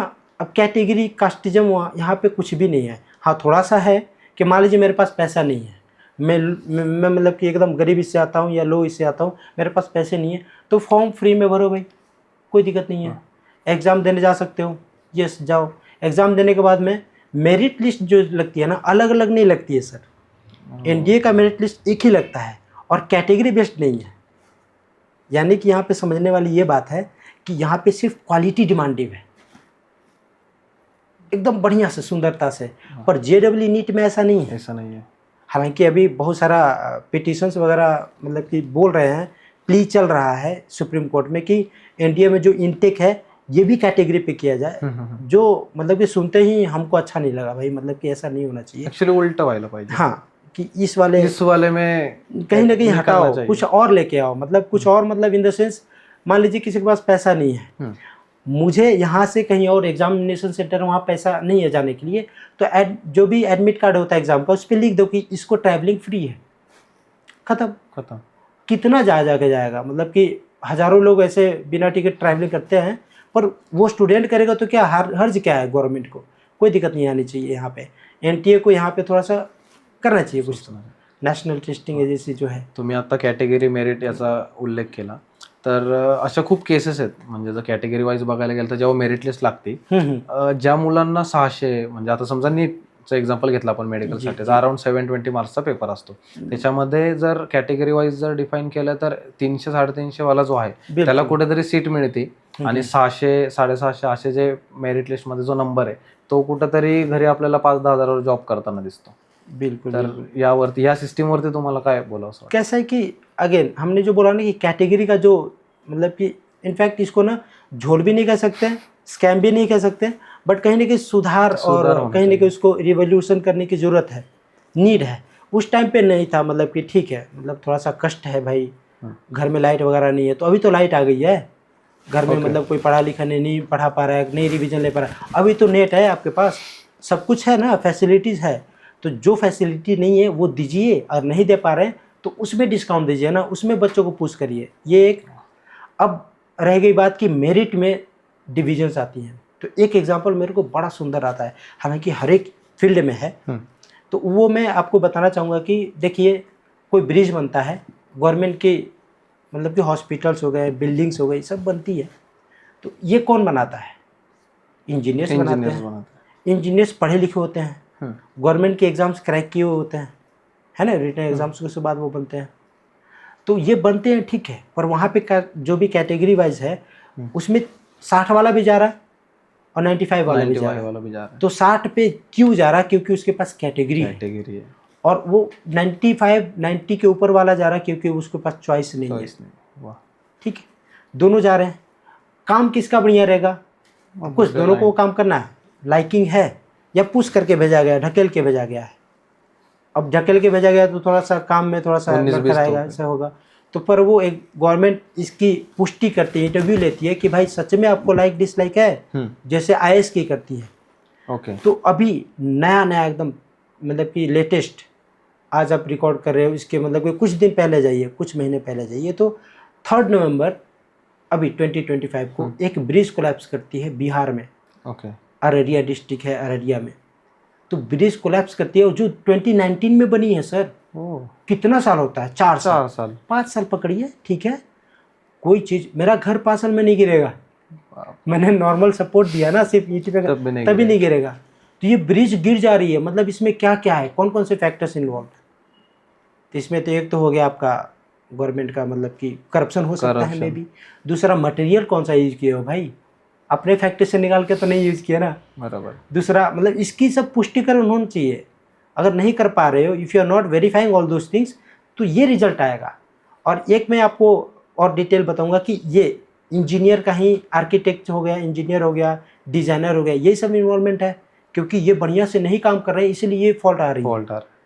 और 2021 से लेकर के 2025 तक सिर्फ बिहार में 22 ब्रिज कोलैप्स करी हैं, ब्रिज अभी तो लेटेस्ट डेवलपमेंट यही है, मेट्रो पास कराना ब्रिज बनाओ, नीचे से रोड निकालना ऊपर से निकालना तो फ्लाईओवर ब्रिज बनाओ, है ना। इस गंगा नदी से क्रॉस कराना है ब्रिज बना दो, क्योंकि गंगा नदी बिहार को बीचों बीच से बांटती है। तो नॉर्थ बिहार साउथ बिहार को कनेक्ट कराना है, तो वहाँ पे ब्रिजेस ज़्यादा चाहिए। तो एक तो ऐसा है कि अब डिस्ट्रिक्ट का नाम याद नहीं आ रहा मुझे, खेत में ब्रिज बना दिया, बताइए। ये तो चल रहा है अपने देश में। तो ये इंजीनियरिंग का फेलियर है, कहीं ना कहीं है। और भी फैक्टर्स हैं, करप्शन है, बहुत सारी चीज़ें, पर इंजीनियरिंग का है। तो अब यहाँ पे देखिए कि अब इंजीनियरिंग का फेलियर इसलिए हो रहा है क्योंकि वो इंजीनियर बनने से काम नहीं कर रहा है, यानी कि उसको नॉलेज में भी नहीं होगा, यानी कि वो नीचे वाला मेरिट लिस्ट का गया होगा। कनेक्शन देखिए सर, नीचे वाले मेरिट लिस्ट का गया होगा। मैं ये नहीं कह रहा हूँ कि आप कास्टिज्म हटाओ या मत हटाओ, ये कह रहा हूँ कि सही नॉलेज के बंदे को सही जॉब मिलना चाहिए, तब जाकर के ये मेरिट लिस्ट वाला जो है ना, ये कैंसिल होगा। और एक और, पिछले साल मेरे ख्याल से नीट में स्कैम हुआ था, उसका प्रूफ या उस पर इंक्वायरी बैठी थी, मे भी ऊपर ऊपर से बैठाई होगी, उसका रिजल्ट निकला ही नहीं आज तक। देखिए, एक ही सेंटर से 9 बच्चे 700 के ऊपर आते हैं आउट ऑफ 720। ताजुब की बात है, उसी सेंटर से क्यों भाई? टॉप 10 या टॉप 15 में वही सारे बच्चे आते हैं। निगेटिव मार्किंग असून, निगेटिव मार्किंग है सर, दोनों एग्जाम को है, तब भी ऐसा हो रहा है। तो हम जो पढ़ा रहे हैं, जिसके लिए मतलब बच्चे इतने मेहनत कर रहे हैं, फिर उनकी उम्मीदें जो है टूट करके चूर चूर हो जाएगी। वो काहे को पढ़ाई करेंगे? बोले यार आगे चल के स्कैम ही होना है, तो हम क्यों काम करें, क्यों पढ़ें? ये क्वेश्चन अराइज होता है। इस पर हमने मीटिंग ली थी हमारे एकेडमी में, तो पेरेंट्स का डायरेक्टली क्वेश्चन था, सर आप पढ़ा रहे हैं, आपके पढ़ाने में हमको दिक्कत नहीं है, आपके फैकल्टी बहुत बढ़िया पढ़ा रहे हैं, वेल गुड, बहुत बढ़िया, लेकिन सर ऊपर कैसे होगा? ऊपर का क्या है मतलब? तो ये विश्वास जो है ये कहीं ना कहीं नीचे जा रहा है आजकल के जो भी सिटीजन्स है इसमें। और अपना देश है सर, डेमोक्रेटिक है, जनता का राज बोलते हैं, पर राज कोई और नहीं करना चाहिए, हमारे लिए सारे काम होने चाहिए। तो ये मेरिट का जो झोल है, ये सब थोड़ा सा करेक्शन करो यार, बाकी कुछ नहीं, हमारा विश्वास बने, यही चाहेंगे हम, और कुछ नहीं। इंडिया जैसा कुछ करो, कुछ है ना। आय थिंक ह्या सर्व गोष्टींमुळे तर कुठेतरी त्या मुलाच्या मेंटल हेल्थवर किंवा त्याच्या हेल्थवर पण खूप फरक पडत असेल असं मला वाटतं. बरोबर सर, अगदी बरोबर, खूब फर्क पड़ता। म्हणजे कि कुछ कुछ रात ना बच्चे पढ़ाई नहीं कर पाते, अगले दिन आकर के पढ़ाई करें तो फिर नींद आ रही, तो हम पूछते हैं, हम मतलब कि डायरेक्टली उनको ब्लेम नहीं करते, काहे बे मतलब क्यों ऐसा कर रहे हो, सो कह रहा है, इतना मेहनत से हम चिल्ला के पढ़ा रहे हैं, तुम काहे सो रहे हो, क्वेश्चन किए तो फिर उस टाइम पे वो आंसर नहीं देगा, क्लास है ना तो थोड़ा सा लगता है।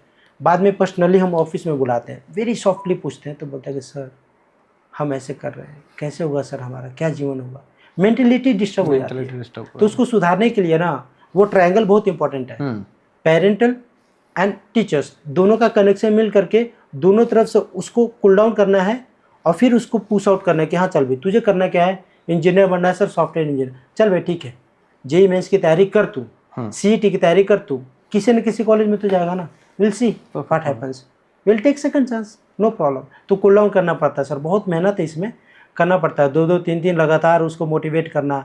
आदत नहीं लगनी चाहिए मोटिवेशन की, पर उसको थोड़ा सा कूल डाउन करना पड़ता है। बहुत स्ट्रेसफुल जॉब है वैसे देखा जाए तो। तुम्ही पॉलिटिक्स आणि एज्युकेशन सिस्टम याला कसं कनेक्ट करा? अरे बाप रे, ये गजब क्वेश्चन कर दिया आपने, मतलब बवाल क्वेश्चन है। व्यूअर्स को तो पहले से ही पता होगा कि क्या चल रहा है, क्या चल रहा है पॉलिटिक्स में। बहुत। तो एक्चुअली मैं बिलोंग करता हूँ बिहार से, तो मैं गया था गांव, तो थोड़ा सा ऑब्जर्वेशन करते रहता हूँ, चूँकि हमारा फील्ड है ऑब्जर्व करना, टीच करना, कहीं ना कहीं जाते जाते किसी को पढ़ा देना ऐसा। कहाँ से उठाओ किधर तो हाँ, इधर से उठाया इधर किसी को पढ़ा दिया ऐसा। तो हुआ क्या कि ऐसे ही वहाँ पे माहौल बना, तो कुछ बच्चों से मैं इंक्वायरी कर रहा था, पूछा कि बताइए कि यहाँ पे कैसा, मतलब कि आपका भी कुछ महीनों में एग्ज़ाम है, तो आप कौन से मतलब कि क्या पढ़ रहे हो, कौन सा सब्जेक्ट पढ़ रहे हो? तो मैथ्स, और मेरा भी सब्जेक्ट मैथ्स है। तो कुछ चैप्टर्स के नाम ले लिए, तो बोला कि सर हाँ इसमें का थोड़ा हो गया, इसमें का थोड़ा बाकी है। मैंने कि ये वाला जो थोड़ा बाकी है, जिसको इंटीग्रेशन और डिफ्रेंशिएशन, लिमिट्स, कंटिन्यूटी, ये सब होता है, कैलकुलस वाला पार्ट, और ऑलमोस्ट 50% कवर करता है वो किसी भी पेपर में। तो I was not that aware of Bihar board के बारे में मैं अवेयरनेस नहीं था। हम लोग यहाँ पे कोचिंग क्लासेस चलाते हैं, तो हमें लिमिटेड बोर्ड्स की ज़रूरत होती है, आईसीएसई हो गया, सीबीएसई हो गया, आईबी हो गया, और महाराष्ट्र बोर्ड, तो सारे स्टेट बोर्ड्स की नहीं थी। तो जब मैं वहाँ पे पूछा, तो वो बोला कि सर आराम से हो जाता, कोई दिक्कत नहीं, कर लूँगा मैं। लेकिन टाइम तो बहुत कम बचा है ना, मतलब कैसे करेगा भाई। तो तब जाकर के मुझे पता चला कि वो बोला कि सर वी हैव 100 MCQs। शौक हो रहा है ना, हो रहा है ना शौक सर, ऐसे ही मैं भी शौक हो गया था कि 100 MCQ बोर्ड एग्जाम में कैसे रहेगा। तो ऐसा है कि उसमें से 50 आपको अटेम्प्ट करने हैं। ओके, उसमें भी ऑप्शन है? ऑप्शन है, 100 क्वेश्चन है, उसमें से 50 अटेम्प्ट करने हैं और रिमेनिंग 50 मार्क्स पे उसको सॉल्व करने हैं, ऐसा है। तो नॉर्मली 50 ऑब्जेक्टिव्स है 50% और 50% आपको सब्जेक्टिव्स है। तो मैंने सिर को हाथ लगाया, भाई ये क्या चल रहा है, कैसा है। तो ये अपडेट आया 2019 2021 में, ये अपडेट आया एजुकेशन में बिहार में। इसके पीछे पॉलिटिक्स का बहुत बड़ा हाथ है कहीं ना कहीं, मतलब कि डायरेक्ट ब्लेम करूंगा मैं, सच में ये समझना सबको पता है एक्चुअली।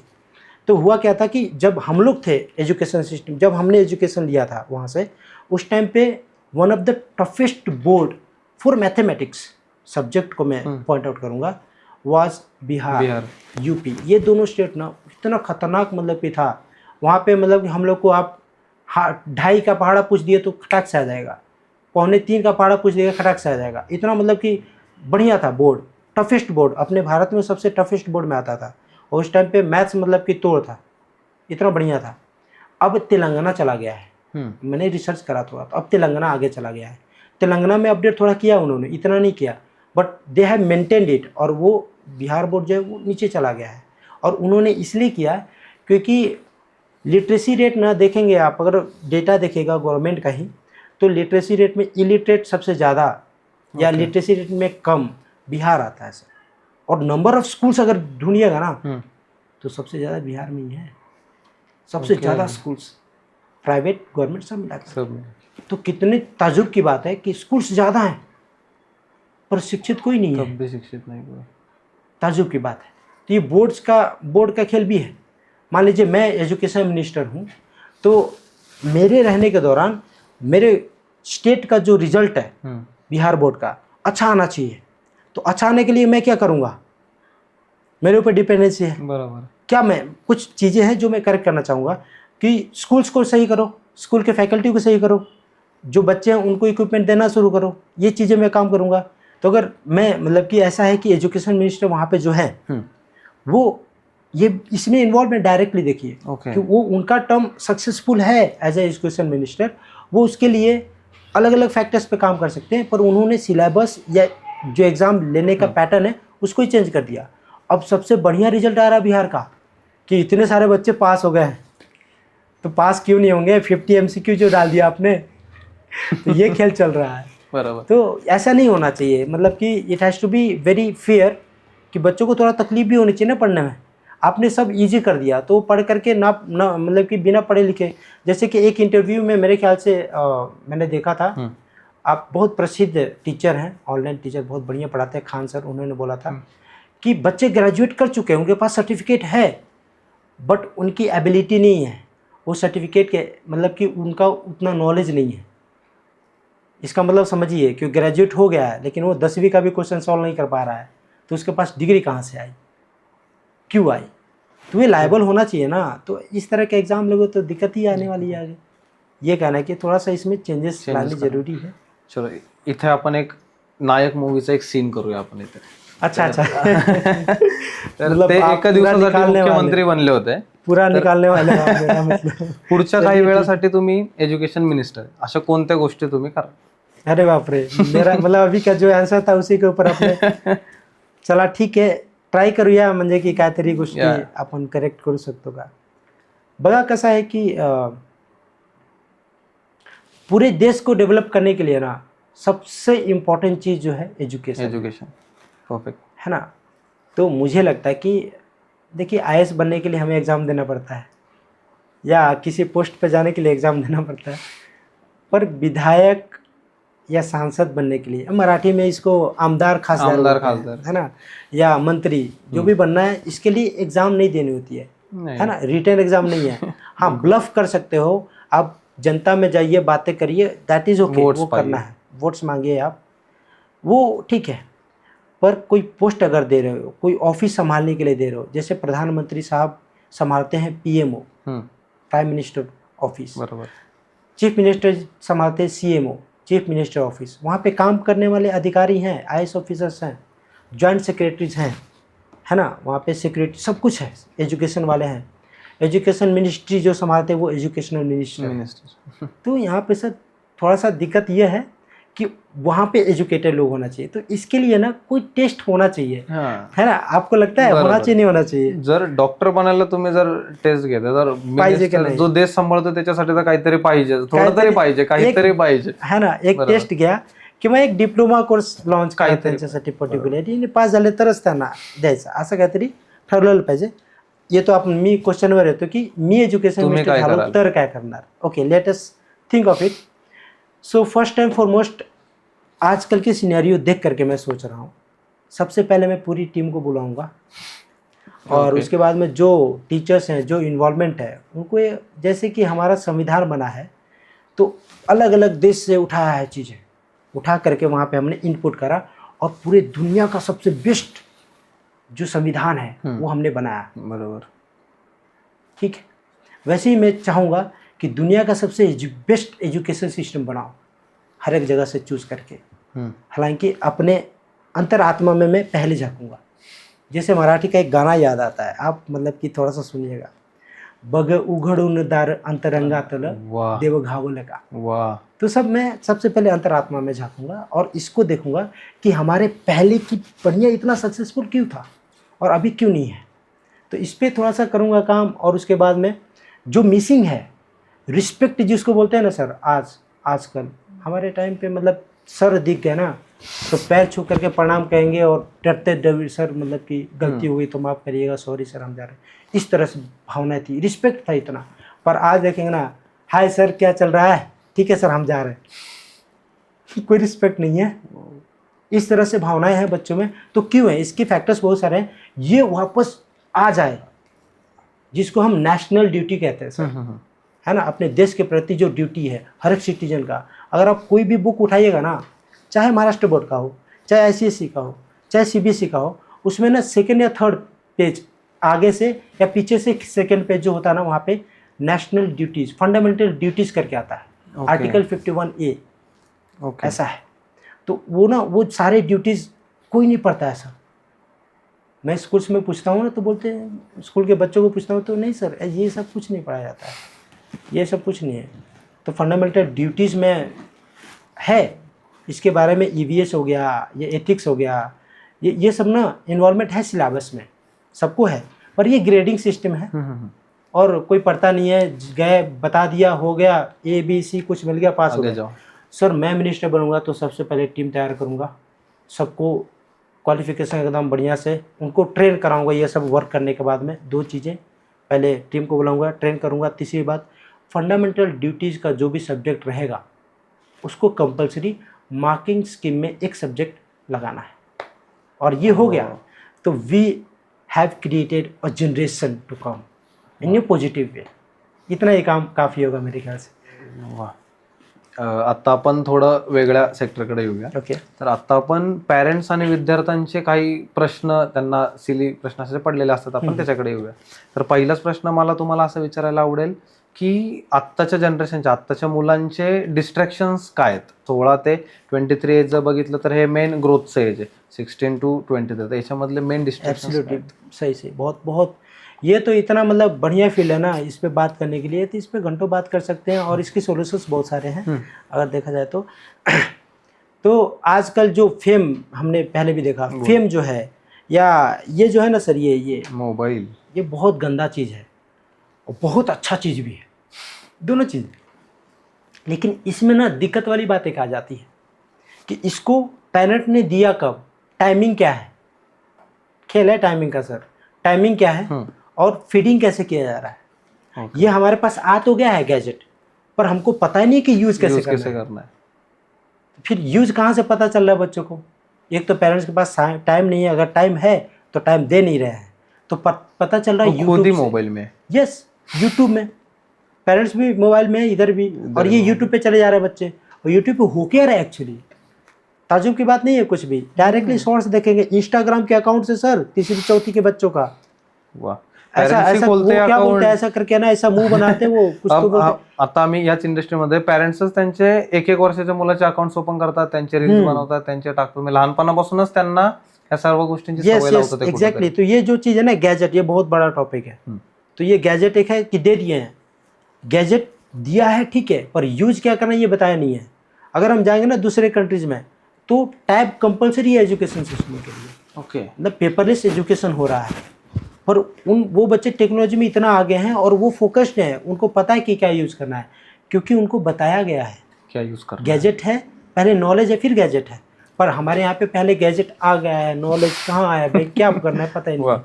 बहुत दिक्कत वाली बात है। तो ये जो चीज़ है ना कि मतलब कब देना चाहिए, क्या देना चाहिए, इसका कंसर्न एरिया में इस पे कुछ काम कर सकते हैं।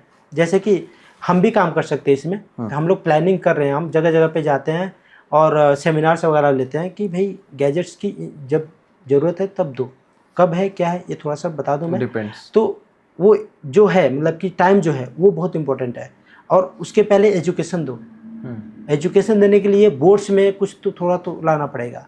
अब आ रहा है एक्टिविटी बेस्ड लर्निंग, आ रहा है, धीरे धीरे आएगा, पर yes we are liking in it. तो गैजेट बंद कर दो थोड़ी देर के लिए बच्चों को देना, और ये पूरी तरह से पेरेंट्स पे डिपेंड करता है कि भाई गैजेट्स मत दो। तो ये डिस्ट्रैक्शन एक है। अब दूसरा डिस्ट्रैक्शन लेते हैं, मतलब कि एक तो गैजेट का हो ही गया, दूसरा लेते हैं कि आजकल ना फोकस कम होते जा रहा है। टाइमिंग जो है ना वो बहुत कम होते जा रहा है बच्चों का, मतलब कि ये तुरंत बताओ यार मुझे आ जाएगा मैं कर लूँगा। अब एक मेरे स्टूडेंट एक है, नाम तो नहीं ले सकते हैं, मैं बता रहा हूँ उसकी कहानी क्या है। तो मैं पढ़ा रहा था, just I went and I टूक अ लेक्चर, तो पढ़ा रहा था तो सब बच्चों ने लिखा हुआ है। ये भाई साहब नए नए थे मेरे लेक्चर में, इनको पता नहीं था कि लिखना है ये मैथ्स का। कर लिया, मेरे को आ जाएगा। मैंने पूछा समझ में आ गया? Yes sir. मैंने कहा कर लेगा? Yes sir. मैं कॉन्फिडेंस मतलब कि टॉप लेवल पे। मैंने बोला कि भाई ये वाला क्वेश्चन बताओ कैसे है। बोर्ड पे बुलाया, नहीं करने आ रहा है। मैं बोला ठीक है नोटबुक में कर, नहीं करने आ रहा। बोला कि भाई नोटबुक दिखा तूने क्या लिखा है। उसने चैप्टर का हेडिंग भी नहीं दिया सर, सोचिए। मतलब कि लेजीनेस बोल सकते एक तो, दूसरा खुद में इतना मतलब कि ओवर कॉन्फिडेंस है कि मैं कर लूँगा, मेरे को समझ में आ गया नहीं चीज़, मैं कर लूँगा। तो ये एक लैकिंग है कि बच्चे उस टाइम पे करते नहीं हैं। तो नहीं करते हैं तो इसमें गलती किसकी है, बच्चे की कि टीचर की है?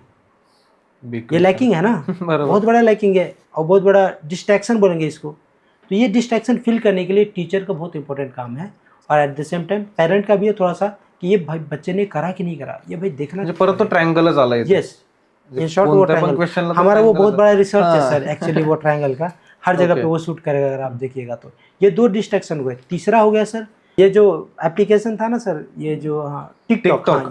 टिकटॉक तो टिकटॉक तो बैन हो गया, उसका ड्रॉबैक बाद में समझ में आया। तो इंस्टा भी मतलब कि सबने अप्लाई करा, फेसबुक भी, इंस्टा भी, एक और है स्नैपचैट। अरे भाई साहब मतलब वो तो कि बच्चों को हम पढ़ाने जा रहे, कुछ नया किया ना तो एक स्नैप डाल दिया। तो हमने देखा ना, जब हमने ऑब्जर्वेशन की तो डायरेक्टली हमने क्या करा कि इस पर्टिकुलर क्लास के टाइम पे या यहाँ आप आओगे अगर एकेडमी में तो आपने मोबाइल नहीं लाना है। आप देखिए सर मेरे पास घड़ी भी नहीं है, तो हम घड़ी भी नहीं पहनने देते बच्चों को। होता क्या पता है क्या, घड़ी भी बैन है हमारे क्लास के अंदर। आप लेके आओ, बैग में रखो, स्विच पकड़ेगा तो फिर एक हफ्ते के लिए मेरे पास रहेगा।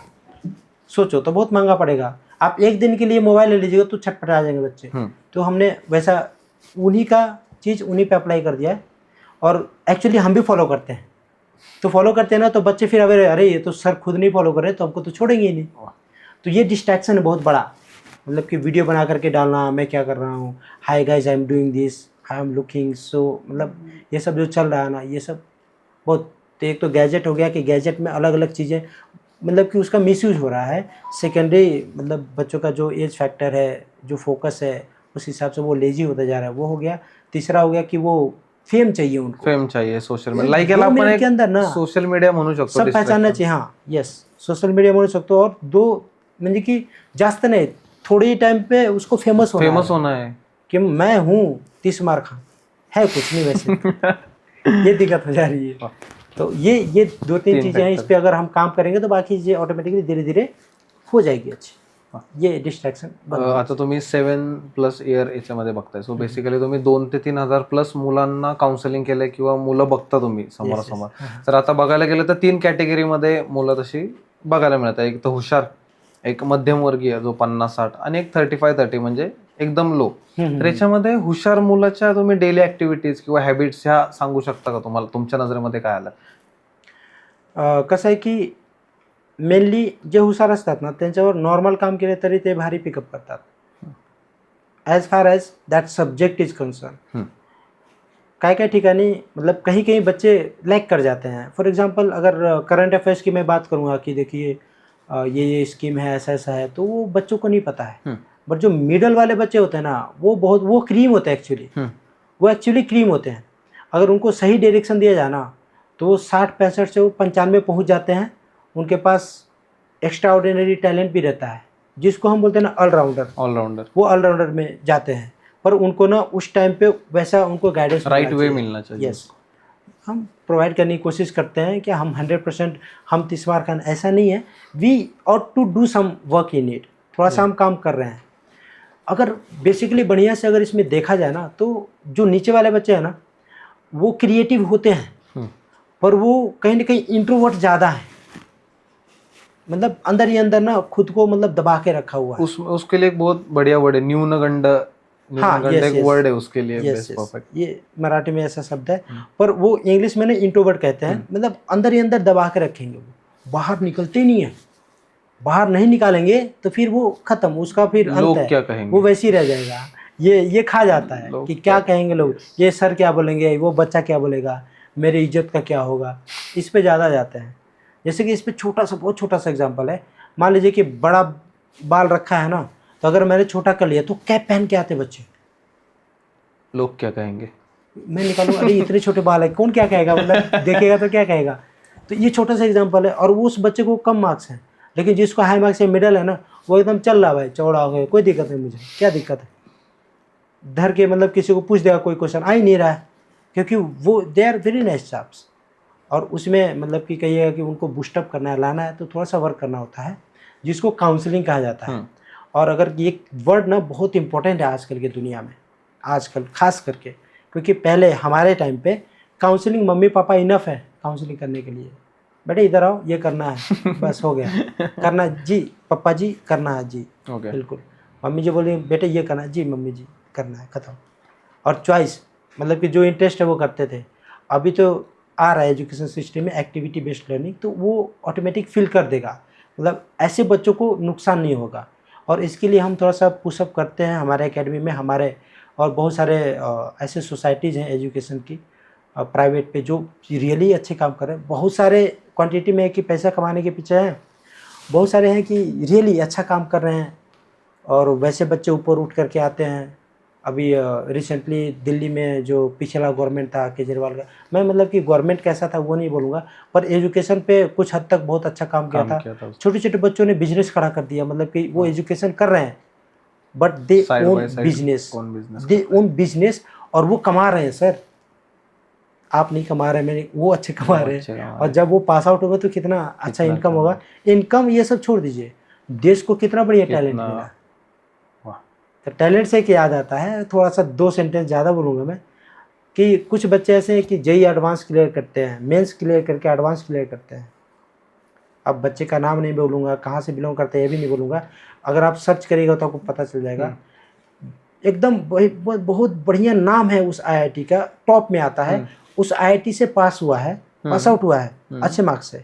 उसको पैकेज भी मिल जाएगा अच्छा खासा, 20-25 लाख पर एनम मिल जाएगा. पर वो बच्चा ऑप्ट करता है एक रेलवे जॉब के लिए, इंजीनियर की जॉब नहीं, लो ग्रेड जॉब के लिए. और वो जॉब करता है, एक ही कारण है उसका, जॉब सिक्योरिटी, गवर्नमेंट. यस. तो यहाँ पे हम इसमें कौन मतलब कि हिस्सेदार कौन, जिम्मेदार कौन. तो इसमें बहुत सारे फैक्टर्स हैं. मतलब है चीज़ें, बहुत सारी चीज़ें, क्या क्या डिस्कस करेंगे. वो सारे फैक्टर्स पे ध्यान देना चाहिए हम लोगों ने कि ऐसे टैलेंट वेस्ट ना हो. 95 ते 98 म्हणजे ह्या 90 to 98, 97 मध्ये जे रँक करतात मुलं, युजली ते स्वतःचा स्टडी कसं मॅनेज करतात किंवा त्यांचं शेड्यूल कसं असतं अभ्यासाचं? तसं जानना पढ़ाकू मन तो ना अपन जिसको पढ़ाकू बोलते हैं ना भाई ये बुक वॉर्म है ऐसा बोलते हैं। तो वो बच्चे डिसेंट बहुत मतलब कि उनका एकदम ये ज़्यादा शेड्यूल होता है कि मैं ज़्यादा देर अपने बुक के साथ बैठूं भाई, मेरा बुक ही फ्रेंड है। और मैक्सिमम टाइम वो इंट्रोवर्ट भी निकलते हैं, लो वाला भी इंट्रोवर्ट निकलता है और टॉप वाला भी इंट्रोवर्ट निकलता है। बीच वाले कांड करके जाते हैं, अच्छे वाले की बात कर रहा हूँ मैं, अच्छा खासा कांड करके जाते हैं और सक्सेस भी बहुत अच्छा सक्सेस मतलब कि वो अचीव कर लेते हैं जो करना है। और टॉप वाले तो कर लेते हैं क्योंकि they don't have any obstacles right now, उनको वही करना वो कर लेते हैं। शेड्यूल उनका ऐसा होता है कि मैक्सिमम टाइम मैं कैसे बुक के साथ ही निभाऊँ, ये होता है। सुबह उठेंगे जल्दी या शेड्यूल आप बना के दे दीजिए तो they will follow it blindly, there is no reason why how कैसे करें क्या करें। तो वो शेड्यूल बहुत मतलब कि भाई मेरा सेल्फ स्टडी होगा, मैं स्कूल जाऊंगा, स्कूल जाने के बाद में मैं ट्यूशन क्लास जाऊंगा, ट्यूशन क्लास नहीं है तो मैं ऑनलाइन के लेक्चर्स करूंगा। Then maximum time I will deal with my books and my syllabus, that's it, ऐसा रहता है। वा. विद्यार्थ्यांच्या आणि पॅरेंट्सच्या, मी पॅरेंट्सच्या पण म्हणाल मुद्दा म्हणून, महत्वाचा डिसिजन म्हणजे करिअर कसा निवडावा, अच्छा, अरे वाह, त्याच्यावर काय बोला? करियर करियर ना मेन मतलब कि अब तक तो मतलब कि इतना ज़्यादा वाइड रेंज का है कि करियर बहुत सारी चीज़ों में कर सकते हैं। तो करियर करने के लिए पेरेंट्स और स्टूडेंट्स मिल करके टीचर से कंसर्न करना चाहिए। जिस टीचर ने मैक्सिमम टाइम उस स्टूडेंट के साथ बिताया हुआ है, यानी कि उस स्टूडेंट को पढ़ाया है, तो पेरेंट्स को कुछ चीज़ें दिखेगी ही नहीं क्योंकि वो उसमें 2-3 चीज़ें वो थोड़ी बिजी हैं या जो बात करेंगे उसमें से वो चीज़ें निकल के नहीं आएगी। और टीचर जो है वो टाइम व्यतीत कर रहा है, देख रहा है कि कौन से सब्जेक्ट में ये बच्चा कहाँ जा सकता है, ये बच्चा कहाँ जा सकता है, कितना टैलेंटेड है। तो ये कंसर्न करने के बाद में, हालांकि बहुत सारे स्कूल्स में ये रखा हुआ है, काउंसलिंग एक सेशन रहता है। काउंसलिंग मतलब करियर काउंसलिंग करते हैं या गाइडेंस प्रोग्राम कहते हैं उसको। उसमें वो बढ़िया से एकदम पर्सनली ये करते हैं। और एक सेकेंडरी भी चीज़ है, उससे निकल जाएगा, आराम से निकल जाएगा, पता चल जाएगा कि कौन से फील्ड में काम करना चाहिए बच्चे ने। और सेकेंडरी ये है कि प्राइवेट बहुत सारे काउंसलर्स हैं बैठे हुए हैं, उन्होंने पैटर्न बना रखा है। एक एग्ज़ाम लेते हैं, इनिशियल एग्ज़ाम, ऑब्जेक्टिव रहता है ABCD, उसमें मतलब कि वर्बल नॉन वर्बल इन्वॉल्व होता है। हमने भी डिज़ाइन किया हुआ है हमारा कि आते ही ना पेरेंट्स आते बोलते कि मेरा बेटा क्या होना चाहिए सर बताइए। तो हमने देखा ही नहीं है तो कैसे बताएंगे ना, देखना चाहिए ना हमने। 1 साल दीजिए हमें कम से कम मिनिमम, विल सी क्या किस फील्ड में जाना चाहता है वो, कैसे जाएगा। हमने मतलब कि कुछ पजल वाली या कुछ गेम्स भी रखे हैं कि जिससे पता चल जाता है कि बच्चा किस में इंटरेस्टेड है, कहाँ जा सकता है, तो उस पर भी वर्क हो सकता है। तो उस तरह से हम मतलब कि करते हैं गाइडेंस। तो हमने मतलब कि वही जो प्राइवेट में है तो वो काउंसलिंग सेशन जो लिया जाता है, एक ऑब्जेक्टिव देते हैं उस पर कि उससे ये पता चलता है कि ओरिएंटेशन किधर है इस बच्चे का। कुछ कुछ क्वेश्चंस रहते हैं एकदम फनी क्वेश्चंस रहते हैं, कुछ कुछ डायग्राम के क्वेश्चंस होते हैं, बच्चा ऑप्ट करता है तो पता चल जाता है कि किस डायरेक्शन में जा रहा है। उस पर वो जजमेंट देते हैं कि ये देखिए इतना परसेंटेज है कि इस वाले फील्ड में जाइए, इतना परसेंटेज है कि इस वाले फील्ड में जाइए। पर वो कोई भी काउंसलर ऐसे नहीं बताया कि 100% इसमें ही जाइए। काउंसलर का काम यही है मतलब कि कौन सा बच्चा मतलब कि किस कैटेगरी में जाएगा, मतलब कि पहला अगर कुछ परसेंटेज ज़्यादा है तो इस वाले में भेजो, कुछ कम है तो इसमें। तो ऐसे करके कैटेगराइज करके वो बताते हैं कि किस फील्ड में इसको जाना देना चाहिए। ऐसे काउंसलिंग कराइए तो counselling is the best choice nowadays career choose करताना. येस. तुम्ही करिअर चूज करतानाचा जो डिसिजनचा पिरियड असतो त्याच्यामध्ये जर बघायला गेलं तर 90% लोक हे अब्रॉड जाणं खूप प्रेफर करायला लागलेत आजकाल. म्हणजे आमचा मुलगा दुसऱ्या देशात शिकतो किंवा मुलांना पण मला दुसऱ्या देशामध्ये जाऊन शिकायचंय किंवा तिकडं कसं एज्युकेशन सिस्टम आहे. बट आता आपल्या इंडियामध्ये जर एवढी पॉवरफुल एज्युकेशन सिस्टम असेल तर मुलं का प्रेफर करतात अब्रॉडची? इसमें ना 2-3 चीज़ें हैं सर रियली। अगर आप मतलब कि देखिए कैसा है कि एक क्रेज होता है कि अगर 2 डॉक्टर्स हैं, 2 डॉक्टर्स की क्लिनिक है, एक में लिखा हुआ कि MD फ्रॉम फलाना फलाना कॉलेज इन USA और एक लिखा हुआ है MD फ्रॉम एम्स दिल्ली। तो हम क्या सोचते हैं बड़ा भाई ये अमेरिका से glamour yes kind of glamour, मतलब कि हम प्रेफर करते हैं भाई ये विदेश से पढ़ के आया, इसको नॉलेज ज़्यादा होगा, ये बढ़िया डॉक्टर होगा। हम मतलब कि ऐसे तो एक वो वाला चीज़ है कि भाई बाहर की चीज़ों को पसंद करते हैं। ऐसे ही दूसरे कंट्री में है। हमारे यहाँ का मैथमेटिक्स इतना सूटेबल है, इतना बढ़िया, इतना हार्ड है कि हमारे यहाँ का मैथमेटिक्स अगर ग्रेजुएट किया हुआ बंदा ब्लाइंडली, एक लैंग्वेज बैरियर है, सिर्फ लैंग्वेज अगर पढ़ लेता है, ELTS का एग्ज़ाम क्रैक करता है और जाता है फॉरेन में, तो उसको बहुत डिमांड है, बहुत ज़्यादा डिमांड है, इंजीनियर से भी ज़्यादा डिमांड है। वाह। पर हम जाते नहीं हैं, मैथ्स मतलब हमारा नीचे जाता जा रहा है अब तो। खैर वो होना चाहिए, तो वो फेम जो है ना कि बाहर से पढ़ के आया है, बाहर से पढ़ तो के। उसके पीछे बच्चे भागते हैं। एक दूसरा, यहाँ का माहौल थोड़ा सा पॉलिटिकली ख़राब होते जा रहा है। अगर देखिए स्कैम, नीट का स्कैम हो गया, तो हमारा विश्वास वैसे ही उड़ जा रहा उड़ है। जा रहा है। तो फिर हम क्या कहेंगे, नहीं यार इसका अल्टीमेट सर्च करना पड़ेगा, मुझे डॉक्टर तो बनना है, यहाँ गवर्नमेंट नहीं मिलेगा तो पैसा बहुत खर्चा होगा प्राइवेट में, तो फिर मैं अगर बाहर जाता हूँ वही पैसा खर्च करके, तो मेरे को एजुकेशन और अच्छा मिलेगा, ऐसा सोचते हैं। है एक्चुअली ठीक है, डिसेंट है, बढ़िया है, तो फिर इसकी वजह से वो बाहर जाना प्रेफर करते हैं। हालांकि बहुत ज़्यादा नहीं है ब्रेन ड्रेन मतलब एजुकेशन को लेकर के। हाँ, कुछ चीज़ें हैं फाइनेंशियली या बोल लीजिएगा कि टैक्स वगैरह को लेकर के कुछ ब्रेन ड्रेन हो रहा है, जो कंपनीज है कुछ बाहर जाना प्रेफर कर रही है, कुछ मतलब हो रहा है, कुछ दिक्कतें आ रही हैं। मे बी जो फाइनेंस मिनिस्टर है इस पर थोड़ा सा देखना चाहिए कि हम हमारा जो ब्रेन है हमारे देश का, वो बाहर न जा कर के यहीं पे काम करे। उसके लिए थोड़ा सा डिस्काउंट देना चाहिए, discount in the sense taxes वगैरह कम करो, मतलब लोगों के लिए। MSME बोलते हैं, medium small and micro enterprises, जो है वो बहुत धोखे में चल रही है, सट हो जा रही है सर, बंद हो जा रही है।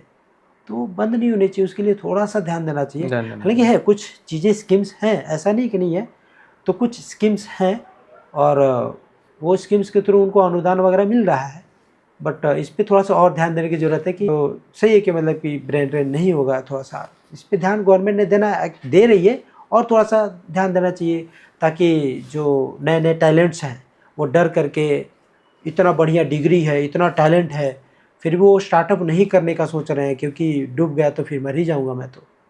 और वो उसके हिसाब से वो सोच रहे हैं कि चलो भाई कोई तो गवर्नमेंट जॉब मिल जाए है ना, ले लो।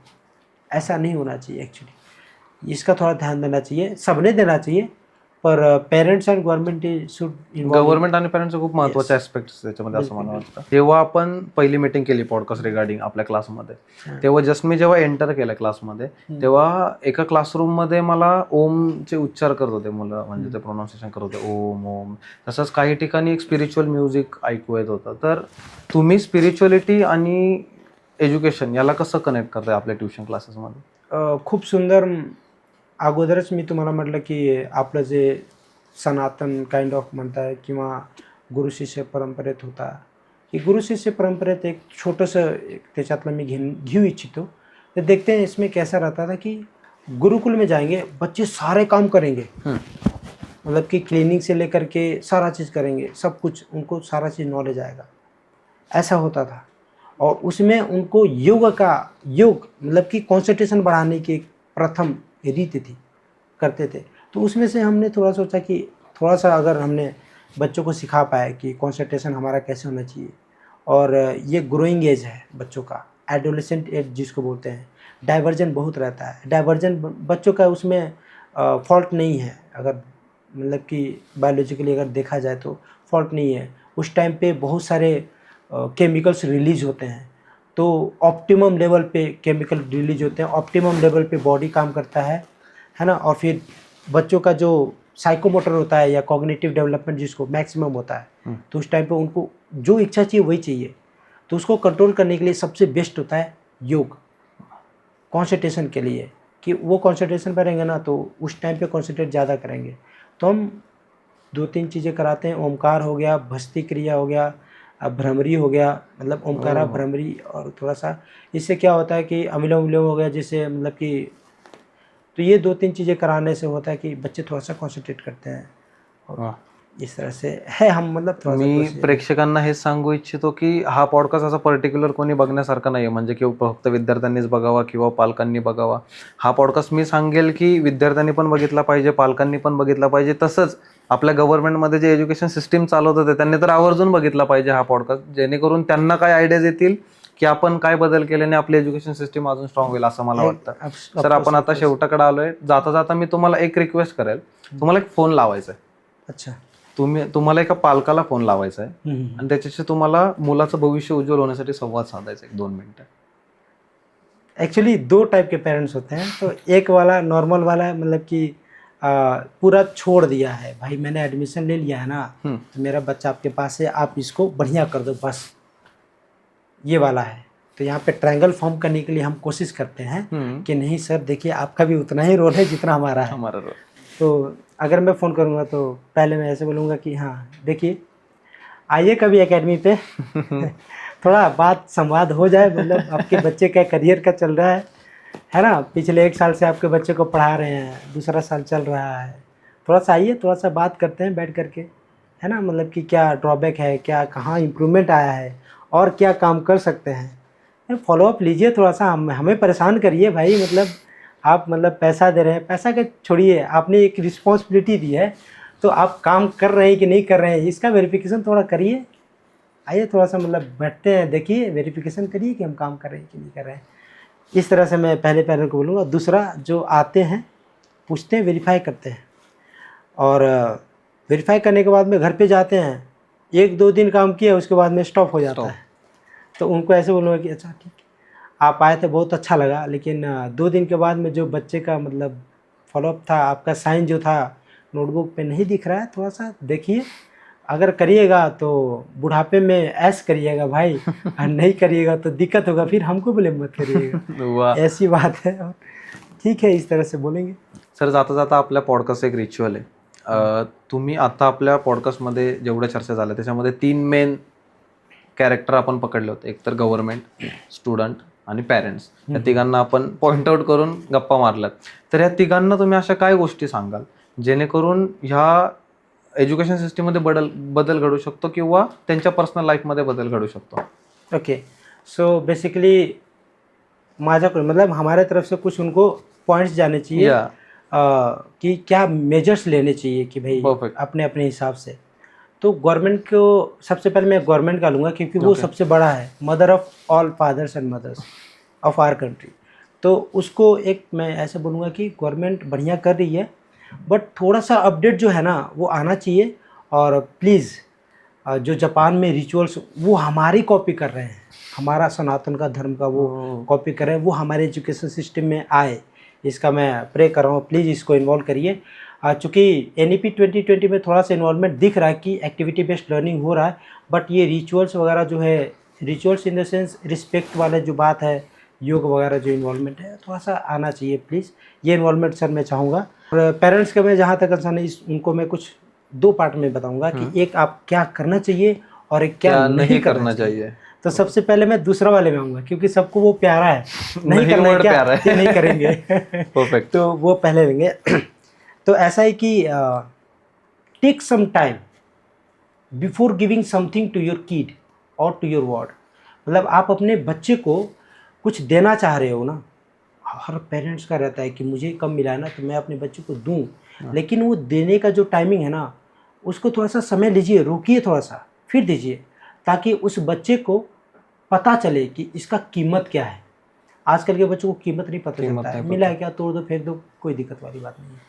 सेकेंड ये है कि stop spoon feeding, stop over grazing. इसका 1-2 एग्जाम्पल है। एक तो मतलब कि बहुत मतलब मैंने विटनेस करी है, दोनों एग्जांपल वही मैं आपको बताऊंगा। एक बच्चा है, मतलब मम्मी से जिद किया कि मम्मी मेरे को ये चाहिए। मम्मी बोली कि बेटे देखो, वो मम्मी अवेयर है अपने बच्चों को लेकर के, टीचर से ज़्यादा मम्मी पापा पेरेंट्स ज़्यादा अवेयर रहते हैं। तो वो बोलते कि नहीं बेटे ये नहीं हो सकता है, ये आप 2 साल के बाद होगा ना तो आपको दिलवा देंगे या जो भी होगा। तो बोलता है कि नहीं मम्मी मेरे को दो, नहीं तो मैं पूल से जा कर के कूद जाऊँगा, मतलब ब्रिज से जाकर कूद के जान दे दूँगा, ऐसा बोलता है। तो छोटा सा बच्चा है, एक मतलब कि 6वीं काइंड ऑफ 5वीं-6वीं में बच्चा होगा, ऐसा बोल रहा है। तो मम्मी एकदम साइलेंटली, एकदम काम कंपोज्ड एक्ट करती है, बोलती है ठीक है बेटा रुक जा 2 मिनट, रुक जा 2 मिनट। क्या बोला तू, फिर से बोलना क्या चाहिए था तुझे, आई विल सी, देखती हूँ मैं, क्या बोला तूने। तो वो बर्तन धो रही थी, बर्तन धो करके हाथ धो के ऐसे पल्लू में पोंछते हुए आती है, बोलते क्या बेटे क्या बोला तूने, कूद जाऊँगा मेरे को दिला दे, मतलब नौटंकी कराने मैं कूद जाऊँगा। तो बोलती कि रुक जा, चल तू वहाँ जाएगा ना तो शायद तेरे को डर लगे ऊंचाई देखे कि कूद ना पाए ना, चल मैं खुद रखे दूँगी। तो मतलब वहाँ पे ऐसा कि खुद ढकेल दूंगी, तू जा, कोई दिक्कत नहीं है। तो वो दरवाजे में एड़ी लगाता है ऐसा और बोलता है मम्मी मम्मी माफ़ करना, आज के बाद मैं कभी नहीं बोलूँगा। वाह। तो यहाँ पे देखिए, यहाँ पे है एक जोकिंगली भी है और थोड़ा सीरियस वाली बात ये है कि पेरेंटिंग कितना इन्वॉल्व है कितना बच्चे को important सुधारने में। बच्चा गलत करेगा, कभी नहीं करेगा सर, 100 बार सोचेगा। मम्मी को अगर पता चल गया ढकेल देंगी तो अच्छा, दूसरा वाला ये है ओवर ग्रेजिंग। यहाँ पे कंट्रोल है, बच्चा सुधर गया, दिक्कत वाली कोई बात नहीं है। अब ओवर ग्रेजिंग पे आइए, तो ज़्यादा दूर नहीं जाएंगे, वो मतलब कि काफ़ी नज़दीक है, मैं नाम नहीं लूँगा क्योंकि ये जब होगा तो फिर पता चलेगा तो दिक्कत हो सकती है। तो होता ये है कि छोटा बच्चा है, इकलौता बच्चा है, मम्मी क्या मम्माज बॉय बोलते हैं आजकल, पता है फेम है मम्माज बॉय। Mama's boy. तो मम्मी हर बार बच्चा ये चॉकलेट है बाबा, मेरा बच्चा हॉर्लिक्स का दूध पिएगा, ये करेगा वो, ठीक है। थोड़ा बच्चा होता है डिमांड बढ़ जाता है, मेरे को ये चाहिए, पूरा हो गया। पापा थोड़ा सा स्ट्रिक्ट है, नहीं दे रहे हैं, तड़पा रहा है थोड़ा, फिर दे रहे हैं। तो उसको पता चल गया मम्मी को थ्रू मिल जा रहा है। तो फिर करते करते जब वो बच्चा 8वीं 9वीं में आता, मम्मी मेरे को बुलेट चाहिए, मेरे को चाहिए बुलेट, मतलब क्लासिक 350 जो है ना वो गाड़ी चाहिए। तो एक बार 2 बार मम्मी अगर भाग गया, मम्मी ने अगर नहीं दिलाया मैं भाग गया, जाके किसी दोस्त के घर रहा। 8th स्टैंडर्ड का बच्चा किसी दोस्त के घर रहा है, वो घर से भाग 2-3 के। दिन घर से भाग करके। तो मम्मी टेंशन में आ गई, वो वाली मम्मी नहीं, ये दूसरी है, ये इमोशनली टच्ड है और फिर जिद करती है कि दिला दो ना, बच्चा ये घर पे ही तो रहेगा, कहाँ चलाने आएगा इसको, जाके कहीं ना कहीं घर पे ही रहेगा। तो वो गवर्नमेंट जॉब में पापा जी हैं, वो दिला देते हैं। ये फुल सानी में घूम रहा, पापा जब नहीं है, पापा तो जॉब पे है 2-3 दिन, तो फिर फुल सानी में घूम रहा है। सानी में घूमते घूमते ये नशे वशे करने लग जाता है। धीरे धीरे अब जब बड़ा हो गया तो वो इतना बड़ा नशा कर रहा है कि मतलब हद है। इंजेक्शन वाली नशा, ड्रग्स वो करने लग गया। इकलौता बच्चा है, बर्बाद कर दिया। किसने बर्बाद किया? यहाँ पे जिम्मेदार कौन है बताइए? पेरेंटिंग। तो पेरेंट्स को ये एक जाता है कि ओवर ग्रेजिंग या ज़्यादा मत दीजिए, ये सब ये मत करिए। अब क्या करिए? तो वो एक पहला वाला एग्जांपल दिया कि बच्चे को कंट्रोल में रखिए, है ना। उसके बाद में उसको स्वावलंबी बनाइए, जैसे गुरुकुल परंपरा में था कि बच्चे को स्वावलंबी बनाइए, मतलब कि हर एक काम सिखाइए। मैं नहीं बोल रहा हूँ कि चलना सीख दिया तो उसको प्लेट धोने के लिए, नहीं। 5वीं 6वीं 6th स्टैंडर्ड 5th स्टैंडर्ड से आप पढ़ाना सिखा सकते हैं। पढ़ाना मतलब वो पढ़ाना नहीं कि बेटे ये तेरा प्लेट है, ये धो देना है, ठीक है ना। गंदा धोने दो ना, आप वापस उसको धोइए ना, चलेगा, सीखेगा ना, सीखेगा।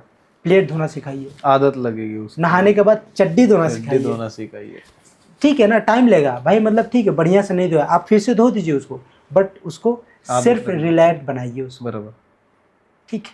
मतलब इससे क्या होगा कि बच्चे मतलब कि एकदम बढ़िया से सीखते जाएंगे, इंडिपेंडेंट होते जाएंगे उस पर्सनल काम में, और उसका रिजल्ट ये होगा कि रिस्पेक्ट देना शुरू करेंगे। पेरेंट्स ने अपने पेरेंट्स को रिस्पेक्ट देना है बच्चों के सामने, उससे बच्चा सीखेगा कि अपने पेरेंट्स को रिस्पेक्ट देना है। आजकल का जो न्यूक्लियर फैमिली वाला कंसेप्ट है कि मैं, मेरा हस्बैंड और बच्चे बाजू में रहे, नहीं, ऐसा मत करो। नहीं, उसे बच्चे सीखेंगे। मतलब कि basically charity begins at home, ये बोलते हैं ना, यहाँ पे लागू होता है।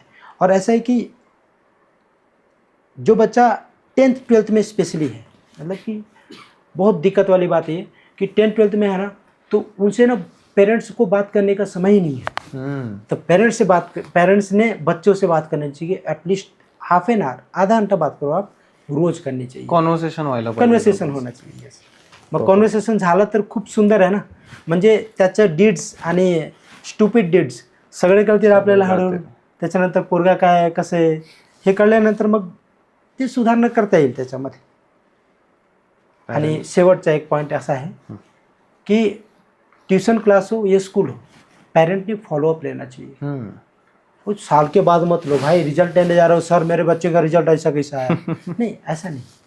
आप रिजल्ट उस टाइम पे मत जाइए, 1 महीने में एटलीस्ट एक बार तो कॉल करिए स्कूल को, मैनेजमेंट को, कि मेरा बच्चा कर क्या रहा है, कैसा है, कितना इन्वॉल्वमेंट है, क्या मतलब कि इम्प्रूवमेंट है, क्या इसमें दिक्कतें हैं कि इम्प्रूव करना चाहिए।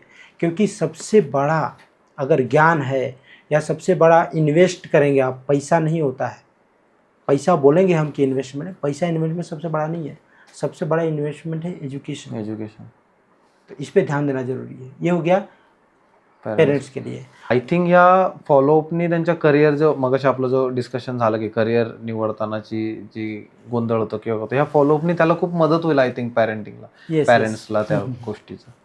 नेक्स्ट तर स्टुडंटवर आता स्टुडंट्सचं जे आहे ना, तर स्टुडंट्सचं माझं हिंदीचं एक खूप सुंदर एक संस्कृतमधला एक वाक्य आहे किंवा श्लोक म्हणता येईल आपल्याला. तो वो ऐसा है, थोड़ा सा ध्यान देने लायक है, बहुत बढ़िया है, और हर एक स्टूडेंट ने प्लीज़ इस पे ध्यान देना थोड़ा सा.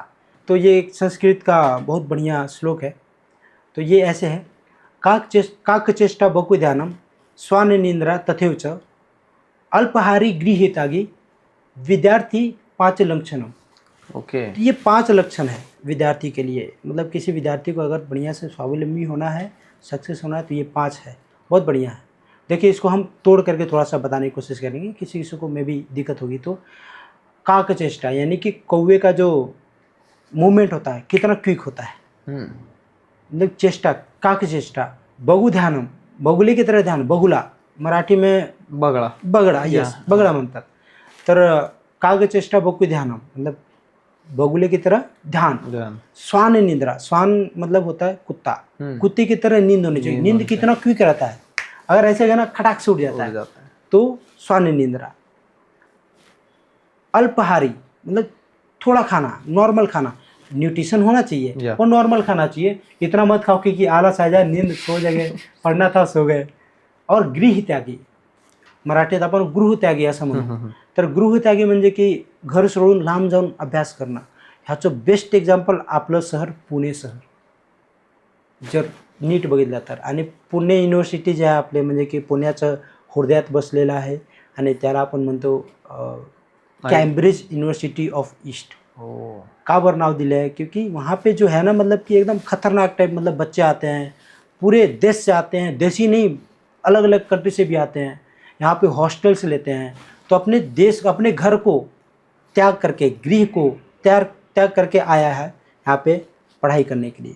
तो अल्पहारी गृह त्यागी, काकचेष्टा बकु ध्यानम, स्वान निंद्रा, ये 5 जो चीज़ें हैं बच्चों ने ध्यान रखना चाहिए. और इसके ऊपर एक मैं बोलूँगा अगेन, एक दोहा है कबीर जी का, बहुत सुंदर दोहा है. एक पहले मैंने जिक्र कर रखा है कि करत करत अभ्यास कर जन्मति हो तो सुजान, रसरी आवत जाते थे सिर पर प्रतनिशान.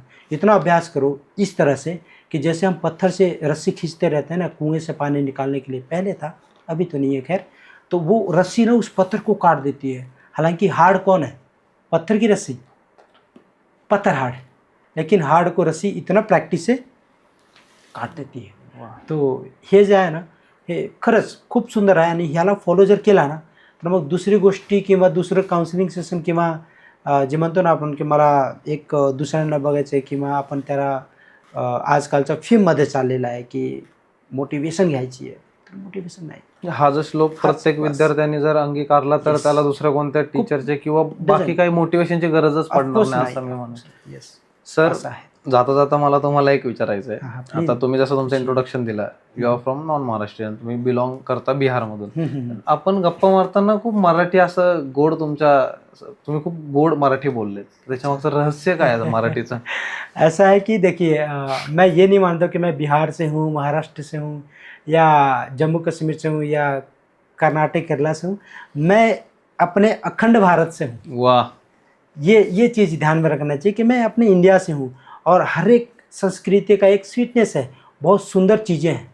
आप अगर मलयालम यानी कि केरला में जाए तो बहुत बढ़िया सुंदर लैंग्वेज है. ऊपर जो पंजाब में मुझे पंजाबी बहुत बढ़िया है. बहुत बढ़िया. हाँ, तेनू क्या खाना है, बहुत बढ़िया, मतलब मस्त लगता है, मज़ेदार है ना. हर एक जगह की एकदम एक खूबसूरती है.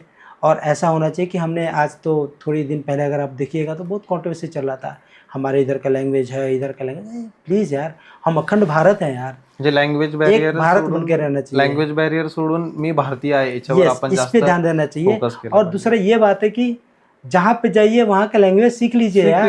एक आपके फाईल में, एक प्रोफाईल में लँग्वेज ॲड हो जाता है. म्हणजे माझी मराठी चांगली आहे, खूप सुंदर आहे. मला भारी वाटलं की तुम्ही असं माझं कौतुक करताय की तुम्हाला मराठी भारी येते. आता मला भारी वाटलं.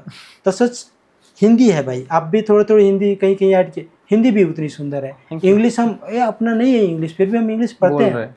अपना जो है अपने यहाँ का मराठी हो गया, हिंदी हो गया, संस्कृत हो गया, मलयालम हो गया, कन्नड़, बहुत सारे लैंग्वेज है। उसमें से 2-4 आ जाएगा तो कितना सुंदर बात है। वाह. इसको ध्यान में रखना चाहिए। हम अखंड भारत है यार, मतलब इंडियन है, भारतीय है यहाँ, और हे गर्व से है। ह्या एक टीचरचा POV असं म्हणाला, हा टीचरचा पॉईंट ऑफ व्ह्यू आहे, खूप सुंदर. तर मी आशा करतो हा पॉडकास्ट तुम्हाला सर्वांना आवडला असेल नक्कीच. आणि तुम्ही हा पॉडकास्ट, मी तुम्हाला सांगण्याऐवजी तुम्हीच हा पॉडकास्ट जास्तीत जास्त लोकांपर्यंत पोहोचवल्याची गॅरंटी आहे. आणि धन्यवाद.